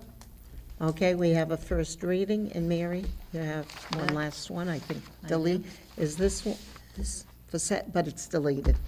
It's deleted. Yeah, We will be back. okay. We'll be We have a back, yeah. meeting tomorrow. So, The saga continues. Okay, next on the agenda is presentation of school improvement plans. So first, we have Charlton Middle School / Dudley Middle School. And Chris and Ms. Dean. yes, you are doing very well. Oh, good. I've told them.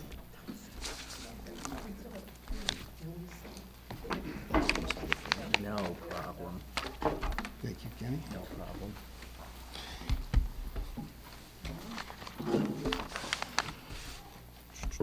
First and foremost, good evening, everybody, and thank you very much for the opportunity to speak about our school improvement plan. Before I begin speaking about it, I do want to just recognize the hard work of the 10-member committee that meets throughout the school year to dissect the district strategic plan and look at the competencies of a graduate, and then look at our school and try to find ways to make our school a better place. So I do owe them a debt of gratitude for their time and their effort, and they do so every year, and we see the same faces come back, and they love being part of it. So with that being said, at Charlton Middle School, for the added goals and action steps for 2019-2021, going through a 2-year span, we've identified 3 areas that we'd like to continue to work upon. Number 1, communication, community engagement and partnerships. Number 2, curriculum instruction and assessment. Number 3, climate, culture, and civility. And we feel those are very important, and it does take some time to reach the goals that we set. So things I want to talk about that we have in place right now. First, under communication, community engagement, and partnerships, I'm happy to state that we have ongoing communication, specifically but not limited to weekly emails that go home called the Parent E-News that go out every Sunday for parents. In the past, we've had a monthly newsletter, which became somewhat cumbersome over time, 5, 6, 7, 8 pages sometimes. So we decided as a school we were going to try to cut down the information and give weekly important items. And it's been met with a lot of appreciation from parents at this point in time. We're going to continue to work on that as well. We also are looking to improve upon our School Brains platform for communication using text messages and voice messages as needed. We also have a robust YouTube channel as well as a Twitter feed that goes out daily with information that goes on. Our teachers are using Google Classroom across the entire school, and we're using the Remind app to keep parents up to date with all the information that's coming out of our school. So we're going to continue moving with that. With partnerships and community engagement, We are identifying area groups and businesses. We use area hospitals now, banks, police and fire department. They come into our schools, UInc, DCF, the courts, the mobile crisis unit. All these agencies are at our fingertips. We're going to continue to create relationships with them. In addition to that, we're going to continue on with our SOS program, the Signs of Suicide for grade 7, state mandated program, as well as our SBIRT screening as we check for children who may have issues with drug abuse or substance abuse that we have to get early interventions for. In addition to that, we're also going to be looking to bring in more speakers to touch upon social emotional learning. It's important. We find a lot of speakers that come in. They'll speak for absolutely free, no cost to our district. And there's a lot of opportunity for growth there as well. Our second goal that we're going to be looking at is curriculum instruction and assessment. I'm very proud to say that this year we've made a lot of inroads in this department. We have created a very effective infrastructure system of student data where teachers have up-to-the-minute information on grades, test scores, STAR assessment data, and they can have judgments on students and do our tiered intervention of students on a weekly basis, which is really good. In addition to that, we also created a learning academy for students after school, Monday through Thursday. 5th and 6th graders go Monday and Wednesday, and 7th and 8th graders go on Tuesdays and Thursdays for an hour after school, where there's peer mentoring that takes place every single day, as well as teacher intervention, as well as administrative interventions to make sure that kids are heading in the right direction. We also have created tiered literacy classes where we have individual students being able to be grouped by ability, to be able to be around peers who are, whether they're struggling or whether they're needing enrichment, we're able to put them in classes where they can work together. We're also looking to continue our PBL model for all grades. We've had a great start, thanks to Karen Ayers, our STEAM director. She has done a great job rolling out PD for all of our teachers, and our students have really engaged in that type of learning. Continuing on, we are moving towards inclusive practice for next year. I'm very proud to say that every grade level in math and ELA will be in an inclusive center.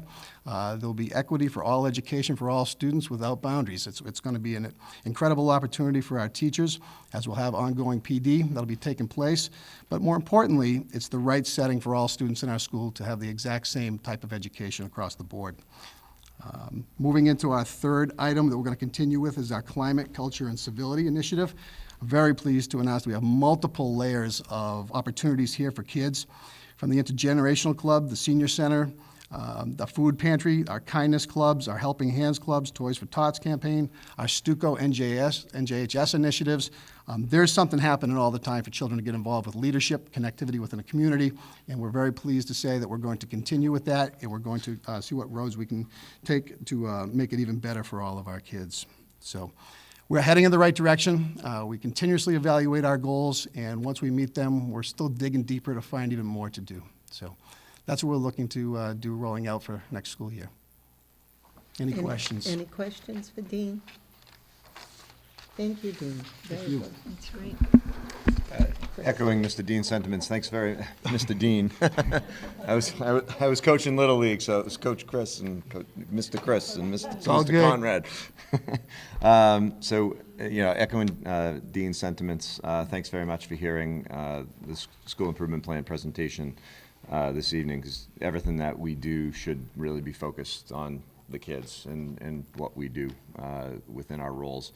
I've got a dynamic team, much like Mr. Packard's on school council. We laugh, we talk, but we have serious, deep conversations about teaching and learning, and it's a good group of, throwing me into the mix, I think we've got 12 involved, and I believe that I am the newest member of the DMS school council, so they keep coming back for more, which is just great. Our goals are multi-year in perspective. As last year when we talked about things, we wanted to identify elements within the strategic plan that Dudley Middle School could really link to, and that's the document you have in front of you there. Goal 1, the district strategic plan, focus on technological literacy. Our focus was on, you can see the bullets on the tasks and activities side, but Mr. Packard, and just give you an update on where we're at and what we've accomplished. Mr. Packard and I have collaborated together and have linked our leadership teams together to make sure that we're having a kind of one beat, one band type of message when we're talking about team-based activities, curriculum, and instruction. Some ideas that Mr. Packard has had and ideas that I've had have trickled across districts, such as the student learning plan model, where teachers in each individual building have a shared document where they can see what one another are planning for their weekly instructional and learning activities, which has fostered a lot of conversation across grade as well as across the school.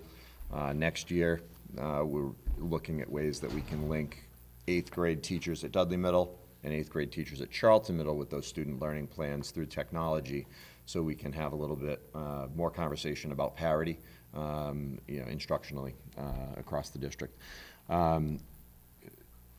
At-risk student monitoring data profile, Mr. Packard mentioned that. Teachers have access to that data at Dudley Middle School as well.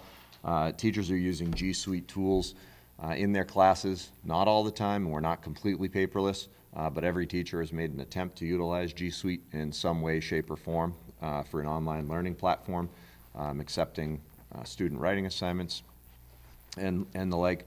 And while it's not directly related to technological literacy, we've had a pretty healthy relationship this year with high school students coming back down on Wednesday afternoons through our guidance department to run a high school tutoring and study center, which has been very helpful to our kids, have high school mentors coming down.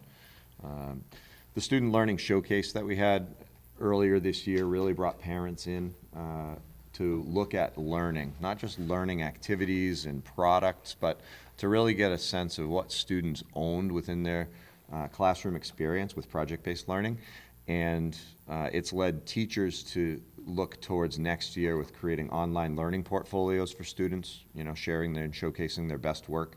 And potentially, some teachers are looking at the possibility of going towards a student-led conferencing model in November to have the students present to parents what their strengths, areas of improvement are, and have the teacher be, in that case, a real guide on the side. So if we can get the students to really understand what their learning looks like.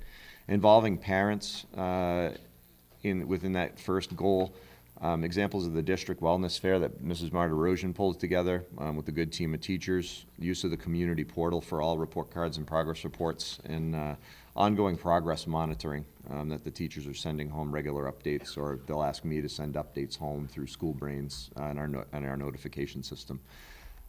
Goal 2, critical thinking and problem solving. As Mr. Packard mentioned, the professional development that we've engaged in this year is identifying that this is a multi-year process. It's not something that's going to go away. Our project-based learning has taken a real significant jump, though, at Dudley Middle, and we saw real fruits of that labor at the Student Learning Showcase. Mrs. Ayer's involvement with the Science, Technology, and Engineering Task Development Team, my involvement with the Math Task Development Team has allowed us to work with those two departments at a very high level across both buildings. To really focus in on project and problem-based learning experiences, which really allows us to rethink how we're delivering the curriculum in our curriculum maps. Traditionally, it's very easy to fall into a presentation of, well, I have to go unit by unit and page by page and problem set by problem set. Project-based learning has really identified opportunities for teachers to rethink how they're engaging students in all of those learning standards. And it's been a fantastic experience. It's not done even close, but it's been fantastic. Continued work in the curriculum areas and curriculum meetings, utilizing MCAS data, STAR data, IXL reports, which IXL is an online program for kids for mathematics and ELA. Teachers are using it for intervention and extension. It's not consistent across the building, but in year 1 of a real push, we're in really good shape. And all grade 5 students under that goal 2 have completed a financial literacy program with Cornerstone Bank as our presenting partner. We weren't able to really focus in on our Title I financial literacy piece, mainly because we lost a Title I position, and we had to focus the efforts of that one person instead of 2 individuals into real targeted intervention areas. Goal number 3, the empathy initiative, self-direction, and resiliency identified in the strategic plan goal. That's something that I think that staff at Dudley Middle School embrace every day when they walk in. They actually see students first on that wall, and I think they act it. We created a wall mural that incorporated the district motto, you know, everyone matters. As you're walking down the hallway towards the gym, it's a mural that's all about inclusive practices, inclusive belief systems, and everyone matters is plastered across that wall in very large block lettering. And kids comment, parents comment. It's been a really nice addition. As we saw a couple months ago at school committee meeting, I think we've got a little bit of student leadership and initiative going on with positive activities to enact, you know, positive change in the world. Well, thank you. I was a little facetious. But in order to gain more activity, we had, under the leadership of Mr. Small and Mr. O'Coin, Mr. Durkin, Ms. Herrick, and a couple of others, members of the community, we created a new athletics program for golf. We had 31 participants, and we only had 3 8th graders, so it was a good experience, and it's something that, you know, we're hoping that we can bring across the district. And while it's an athletic opportunity, the instruction that was provided was really focused on being good people. Because in golf, there's certain forms of etiquette that you must follow, and you really need to be appropriate in your interactions, your communications, respectful of others' space. We use that as a little social emotional learning space, which was. That's a good idea. Why, thank you. Really like that. Yes, and I'm going to like it next year when I have more time to attend some of their practices. That'll be helpful for my game. The extension of the co-teaching practices is an exciting opportunity for us. We're beginning the push to expand and extend what we already continue to offer, and we're very excited about the upcoming PD being held on Tuesday. Yes. Relative to belief systems and the like around that idea of resiliency and increasing kids' autonomy, a lot of teachers in the building have put retake policies into effect this year, and they're trying to find the sweet spot of retakes. They're identifying some barriers, such as, you know, a student who may not take the activity seriously the first time because they think they're owed the right to a retake. So we're putting in those hurdles and the rules. But we've been using a resource that's an old standby of mine, Fair Isn't Always Equal by Rick Wormelli. It's a great book, but there's a chapter in there on just retakes, and I've shared that with a lot of teachers after the end-of-year evaluation meetings to give pause for thought. That's been a very positively received, at least that's what they've told me. We also surveyed 9th grade students this year. Ms. Incato, our guidance counselor in 8th grade, we sent it to all 9th grade students through Mr. Chaplin, and the first question was, which middle school are you from? Dudley Middle, Charlton Middle, or another? And the questions were all centered on their level of preparedness and comfort with 9th grade tasks and responsibilities. Everything from homework load to study skills to autonomy to writing research papers. It was probably 40 different, you know, categories, plus there was an open response area.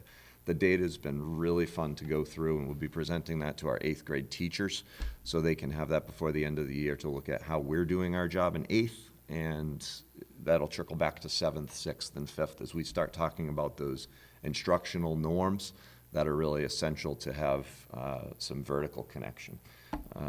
So that was a nice new piece. Goal 4, effective communication and global awareness. Creating the informed citizens is a real important piece. How do we identify fake news? How do we vet sources on the internet as opposed to just Googling something and identify what we should use for a research topic? Last year at Charlton Middle, they had a mock town meeting that's going to be occurring again next week. We're bringing that into Dudley Middle School this year, along with our 8th grade will be entirely civics education next year, all about informed citizens and understanding. So we're bringing that in, which we're very excited about. They actually have an in-house town moderator for the Dudley one, which would be fun. Do they have a model that they can use in Dudley Middle School? Yeah. I hope so. I would think so. I hope so. That last time, it was a little tricky, I will say. I'm not going to say anything. You did a good Not job. going. You did excellent. But we also have a lot of ongoing events, things that aren't newly introduced, such as Veterans Day program. We will be having a Flag Day program this year, but it will not be held on Flag Day because we'll be on summer vacation. Wonderful job with the snow day management, Dr. Nash.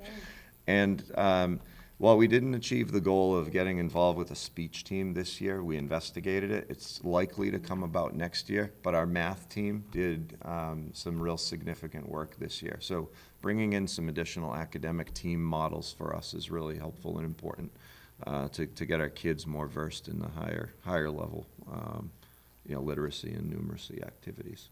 So that's that quick summary, but we're in the midst of our 2-year plan. Thank you, very good. Any questions? Go ahead. I had a question for you, because civics is coming in the coming year. Are you planning a day to be in the town halls at all and learn the different types of government positions that are currently That's a great question, housed? and I think that within our planning, that's something we can definitely explore. I don't think that we've gotten to that point yet. As we're beginning to roll it out, there is a task force right now going through all the materials. But that is definitely something that is, we should be looking at. I can speak from my field alone of public health. There's not enough people going into it. Yeah. And I think that's true of almost every single department that you can think of in a municipal government scenario. And so to give, even if it's little bits of exposure to these kids, that could even lead to like a summer job opportunity or even an internship or even a couple days. I think those are really great for the profession and kind of cool eye-openers for the kids. Yeah, having the connection with the local government, we have some great relationships through, our previous lives, with, current legislators, being able to bring them in.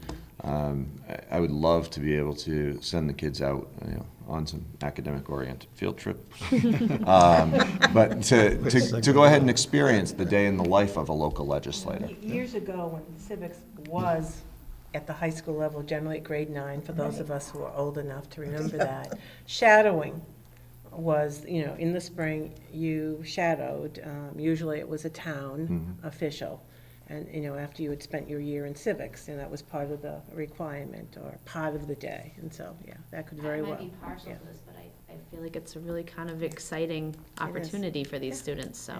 And it's gonna help them be better citizens, and I was going to suggest when you come up, maybe town meeting as an opportunity, but I don't know that I'm going to say that now, so.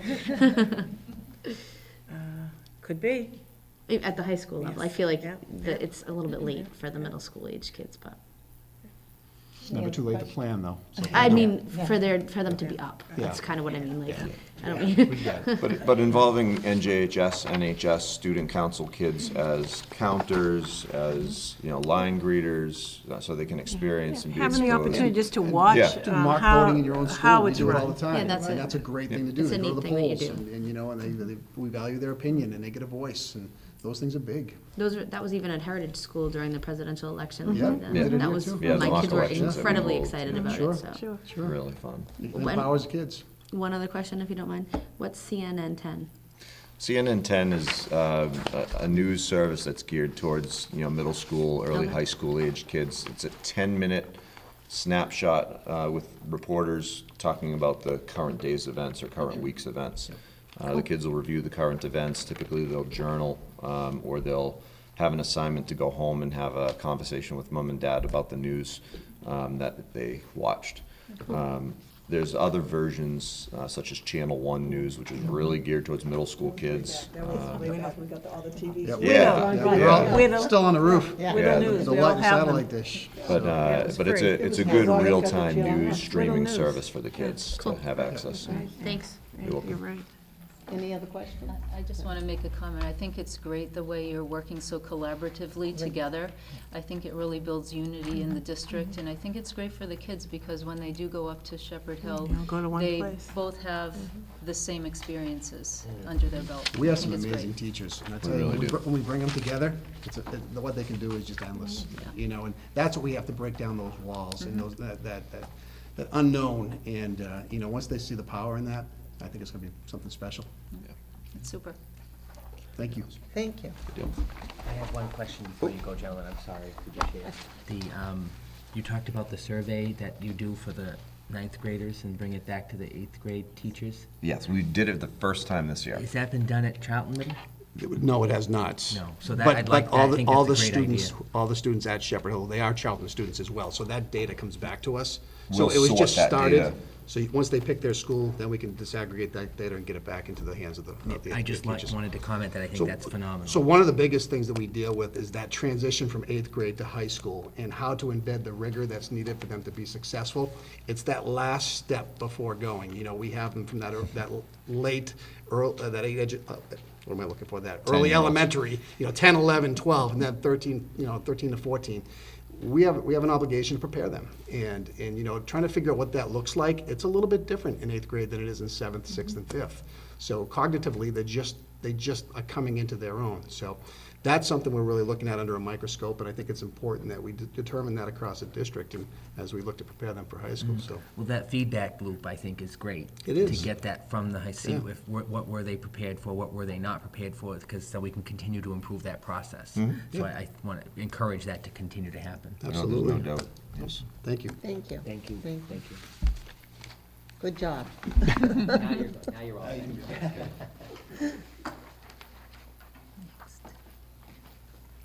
Consideration of request for, Wait, you forgot Shepherd Hill. oh, I'm sorry. Don't forget Shepherd Hill. I can go back. No, I thought you were coming next time. No, you have the I'm elementary only teasing. next time. I was only teasing. Because they're rushing me today. I'm trying to. No, but I'm trying to You are trying to set a record. set a record. I'm trying to set a Before 10 record. o'clock. Right, before 10. I know, I'm trying to set a record. I'm sorry, I That's okay. apologize. That's all right. I thought I was gonna go first. I thought we arranged that, so I'm still waiting for that. Okay. These two come up, they spend a half hour, they kind of, So, just to piggyback on what they said, we work collaboratively together throughout the year, because I know we focused on the Shepherd Hill graduate a lot, on who the graduate is, and our shift has changed to who the ninth grader is at the door. And those discussions have been wonderful in terms of the data that Kenny was just talking about. I was excited because I was in the loop of seeing it all.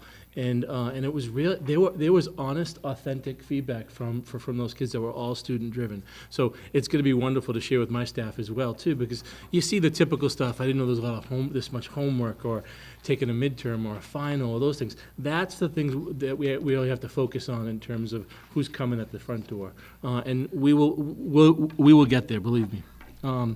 So thank you for having me. I want to, I'll say all the things that they said. I thank my school council. Kenny was on it for the year until he resigned. I know you had to resign. This is a 2-year document. It's a living document. This changes, throughout the year, as we reflect on it throughout the year. So it's really just a guide for us. We've had wonderful teacher reps and parent reps, and really the student reps as well that are on there. Before I forget, the part of my principal's advisory, there's 5 positions that come out of that that feed into the civics very well. In terms of, we have students that are on the Board of Selectmen in each town. We have, which actually one of them is the one who, 2 of my students are doing the mock. They're leading the mock town meetings in each of the middle schools. Several of them sit on my school council committee, as well as the rep here, which is great process to be exposed to. And we're gonna continue that. So I'll get to that in a minute. So our goals are pretty similar as previous years in terms of goal 1, 2, and 3, communication, community engagement and partnerships. Goal 2, climate, culture, and civility. Goal 3, curriculum, instruction, and assessment. And my goal this year, when I first got here, this was like 18 pages. And there was so many things on there. I said, I want to just reduce this and focus on certain things. So we're accomplishing that, right, Kenny? Throughout the year, I start talking. So throughout the year, we kind of talked about the existing document they had, what we've accomplished, and so forth. So really, the communications and community engagement and partnerships, we continue to want to expand in how we publicize what goes on at Shepherd Hill, our branding, so to speak. We have the school newspaper, the Hill Telegram, that was published constantly throughout the local newspapers that we had throughout the year. That was one that we continue to work on and expand that into the journalism factor of those things, about how to report a balanced, report controversial issues and weed through that. So that's been going very well. Almost all of our teachers are tweeting and branding what's going on in their classes. So all that will continue as one of our strengths. We really want to develop and expand. I've said this the last 3 times I've been here. I just haven't gotten to it yet. Develop and expand our ongoing connections with our graduates and alumni. We always have our first honor speakers every year, which are wonderful. And Mr. Resner starts getting a rash in about August, figuring out who he has a short list to go through. So the music parents and the show choir avenues do a great job at staying connected. They have 35 years of alumni that are constantly kind of connected. So we're going to kind of piggyback on that, develop some form of, on our website, the Shepherd Hill site, about keeping track of alumni and having some database similar to colleges. And the way we're going to start doing that is we're going to form a committee to really create an athletic and performing arts hall of fame. I know in a couple of weeks we're going to be honoring the auditorium with Connie Galley, but something similar that we do year after year, that going through a nomination process in both athletics and performing arts. And some of these people are dying off already. We're coming up on 46 years, so we really want to get a hold of that. So really one of my main focuses is to get a committee together soon, develop what the parameters would be, and really start by not this Thanksgiving, but the following Thanksgiving. That's when people come home, High School Hero Week, all those things, and really work at a process. There's many protocols out there in terms of other schools that do it. They do a fine job with it. They have a dinner, they have a breakfast, something similar to that. So that's really something that we really want to focus on next year. Obviously, we want to continue to develop and expand our industry-based partners with our Innovation Pathways track, which is really the last bullet here. So just those 3. We've got to really focus on those 3 this year and continue to develop it. So do you want to field questions now or just kind of continue to move on? Any question? I have a question. Sure, yeah. Your non-graduates category, Yep. is where are we? that, it's on the last page? Yep. Is that students who have dropped out, or is that a different type of Oh, category? the last page? I'm not at that page Oh, yet. sorry. Just on this page. Okay. Oh, then I We'll have get no there. questions on that page. We'll get Sorry. So goal 2 is climate, culture, and civility. This year, we started unified sports at school, very successful. Our basketball team was wonderful. This coming year, we're going to expand that a little bit to bocce in the winter, and then look at track.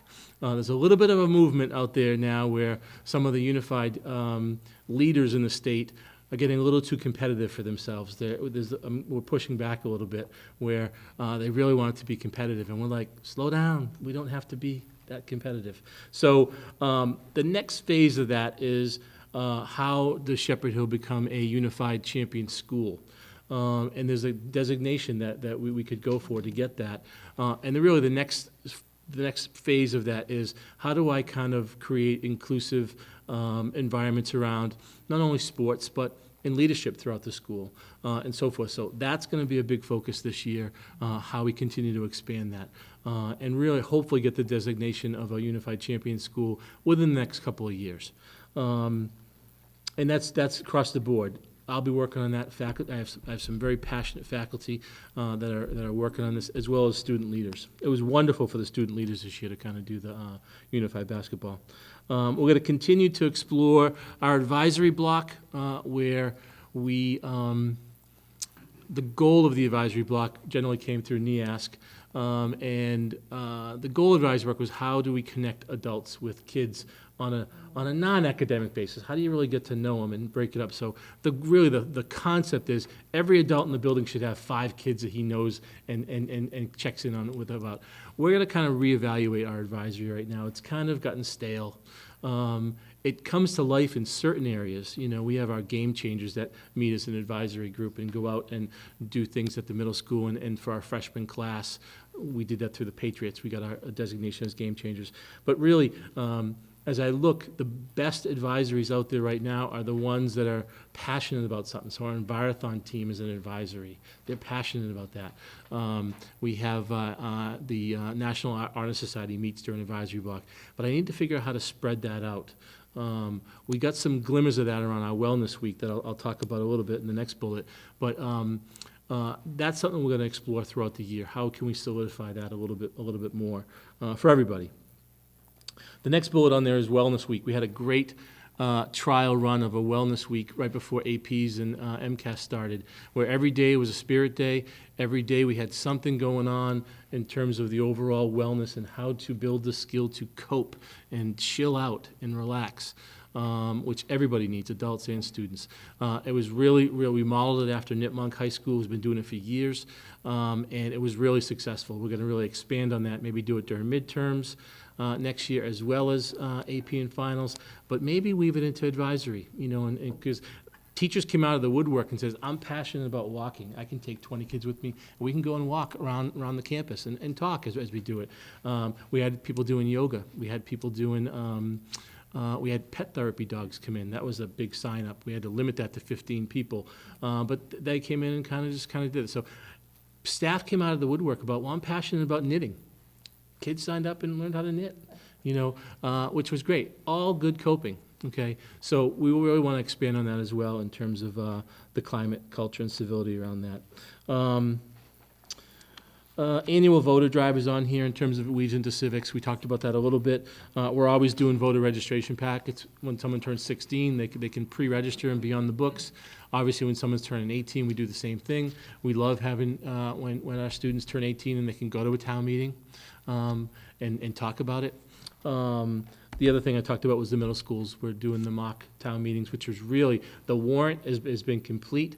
It's a really good warrant about video cameras on buses, and kids are going to be voting about what the pros and cons of that is. Vaping. There was probably 4 or 5 things that the person that is passionate about this is Anya Grondolowski, because her dad is passionate about it. He's on the finance committee and so forth. And she loves it. She's my person in Charlton on the board of selectmen. She runs me sometimes. I'm like, Anya, I'm busy. I can't do it. You know how that is, right? But that's great. This is her 2-year project, and next year she's going to present it in some formal way as kind of a capstone for her Tri-Music Honor Society. The last goal is right around curriculum instruction and assessment. It's really simply 3 things that we're going to continue to build upon. Co-teaching that you've learned about, that you've heard about. Project-based learning, we're going to continue that over the next couple of years and fine-tune that. Obviously, our innovation pathways, we want to expand on that, and hopefully that becomes a nice revenue stream for Shepherd Hill. But looking at industry-based partners, right now we have a great partnership with Gentex Optics. I just created a partnership in Whitensville at the Ed Hub, where the Blackstone Valley Chamber of Commerce runs it's in the mill down there, and this is Lieutenant Governor Polito's claim to fame. When she first got in, this Ed Hub was created, and schools can go down there and use their facilities. So I just did an MOA. We're doing an MOA with them very soon around how we can go down there and use that as well to enhance our exposure to industry. So that's going to continue to happen. Karen Ayers has been wonderful with that. Really good partnership with creating those type of things. The biomedical, we're still kind of developing. We have a couple of great leads in the area, but as I told you before, we're going to try to head east and find some biomedical companies in Boston, because they're in every corner, and do some video conferencing, do some shadowing, maybe 2 or 3 times a year with students. So that's exciting.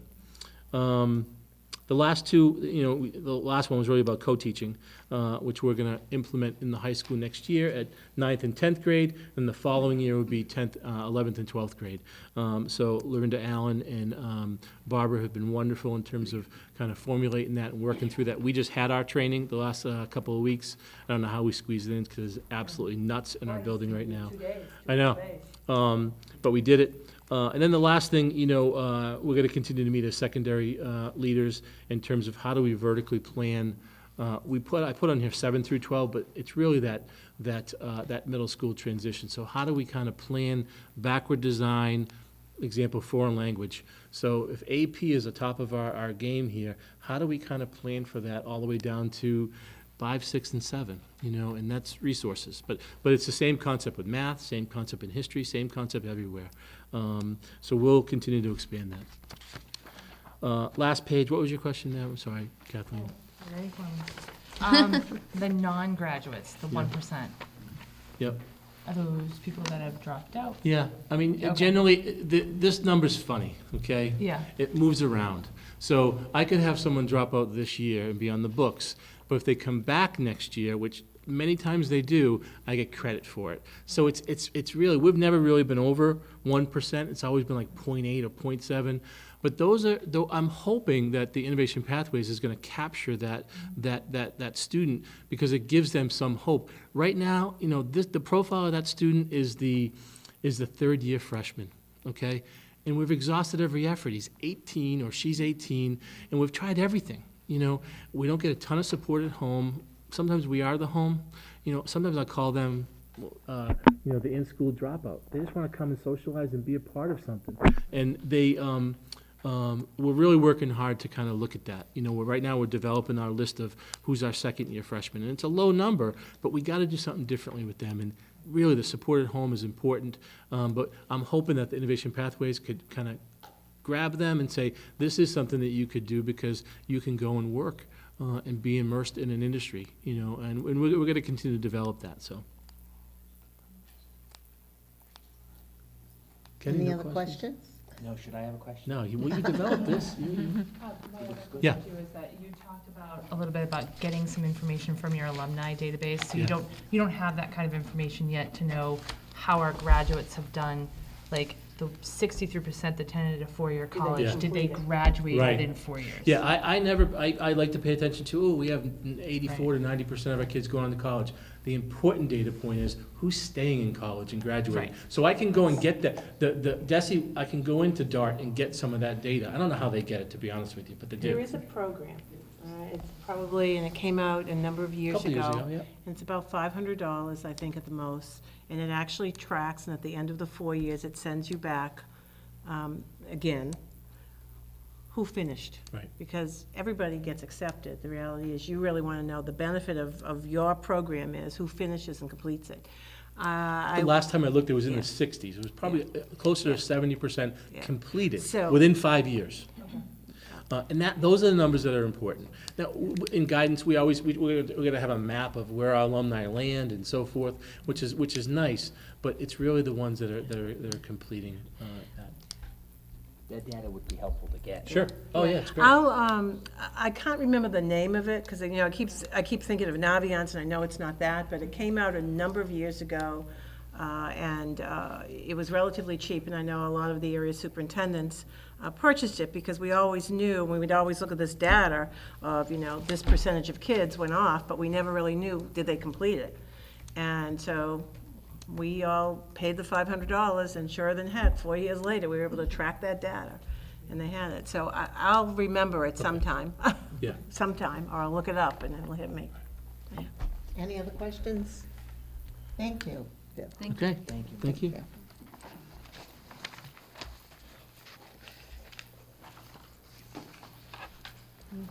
Consideration of requests for home instruction. Yes, thank you. I've received a request from the Mitchells. You have that information in your packet. They're temporarily living in Dudley while they are, the home in Rutland is being renovated, so they have sent in their request to continue to homeschool their 3 children. So obviously, I would ask that you approve that. So moved. Second. Discussion, any discussion? Seeing none, all in favor? Motion carries, it's unanimous. And consideration of requests for first-time use of district facilities, policy KF, Dr. Nash? Yes, I've received a request from the Massachusetts Department of Public Utilities to use Charlton Middle School to conduct a public hearing on Wednesday, May 29th, from 6 to 11 p.m. As I indicated in my memo to you, they had reached out to us to ask if they could receive early approval prior to this meeting, as they're required by law to advertise a public hearing. While I couldn't give it to them, we contacted the chair, and she unofficially said, please go forward, but we'll bring it forward to you. I can tell you that this is a petition to determine whether the proposed project for solar, no, excuse me, this is not the solar, this is to construct a natural gas liquefaction, storage, and truck loading facility in the town of Charlton. I believe it brought, they told me at the first public hearing, a lot of people out. It probably will bring more people out. So we would ask that you would approve that. I'll entertain a motion for approval of the request. Discussion? Seeing none, all in favor?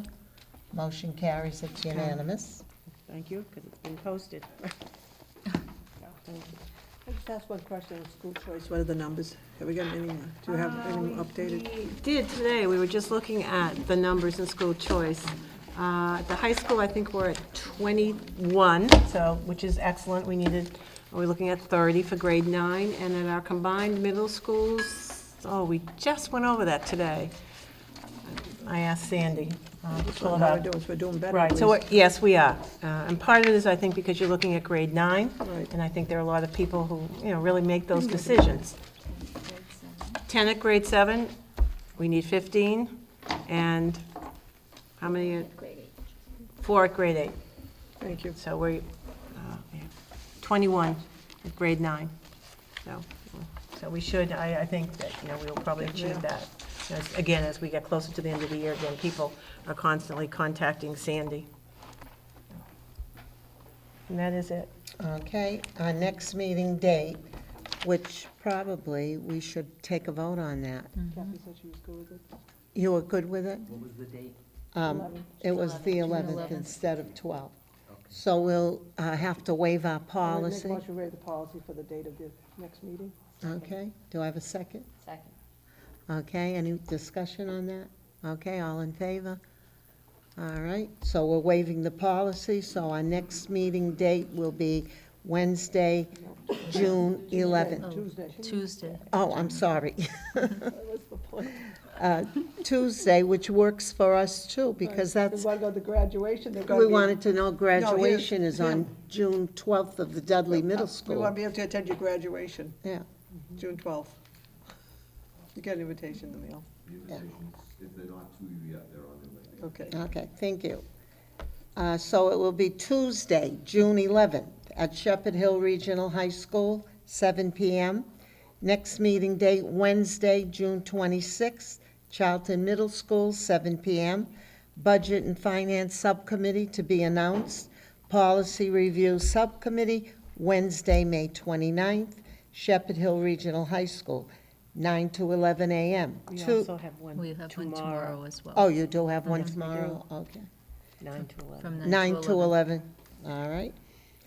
And then June 4th, Shepherd Hill High School, 9 to 11 a.m. Our Wage and Benefit Review Subcommittee will have to be announced because they're having the policy. Yeah, because we had said the 4th. I think we had said it on June 3rd. No, but then we I couldn't thought make, you couldn't make the 3rd, Pauline couldn't either. I can't make it. Oh. It was And, either on the 4th, 5th, or 7th, I yeah, think. Okay, so it needs to be, I thought we had it, I have it in my calendar as June 3rd, was I've that? got a doctor's appointment June Okay, 3rd. so that I might had have said I been. went on. All right, so we need to set that date And then. Kathy, I didn't think you could make I it can, either. I On can make the June 3rd, 3rd. but I thought she couldn't. Oh, But But I can't either. So we'll discuss it. that. We can, Yeah, someday we'll- that we'll- week. To be announced on that one, okay? Um, The Budget and Finance Committee has basically done their work Right. until the re-election, Yes. the new term, Right. so we shouldn't even be there.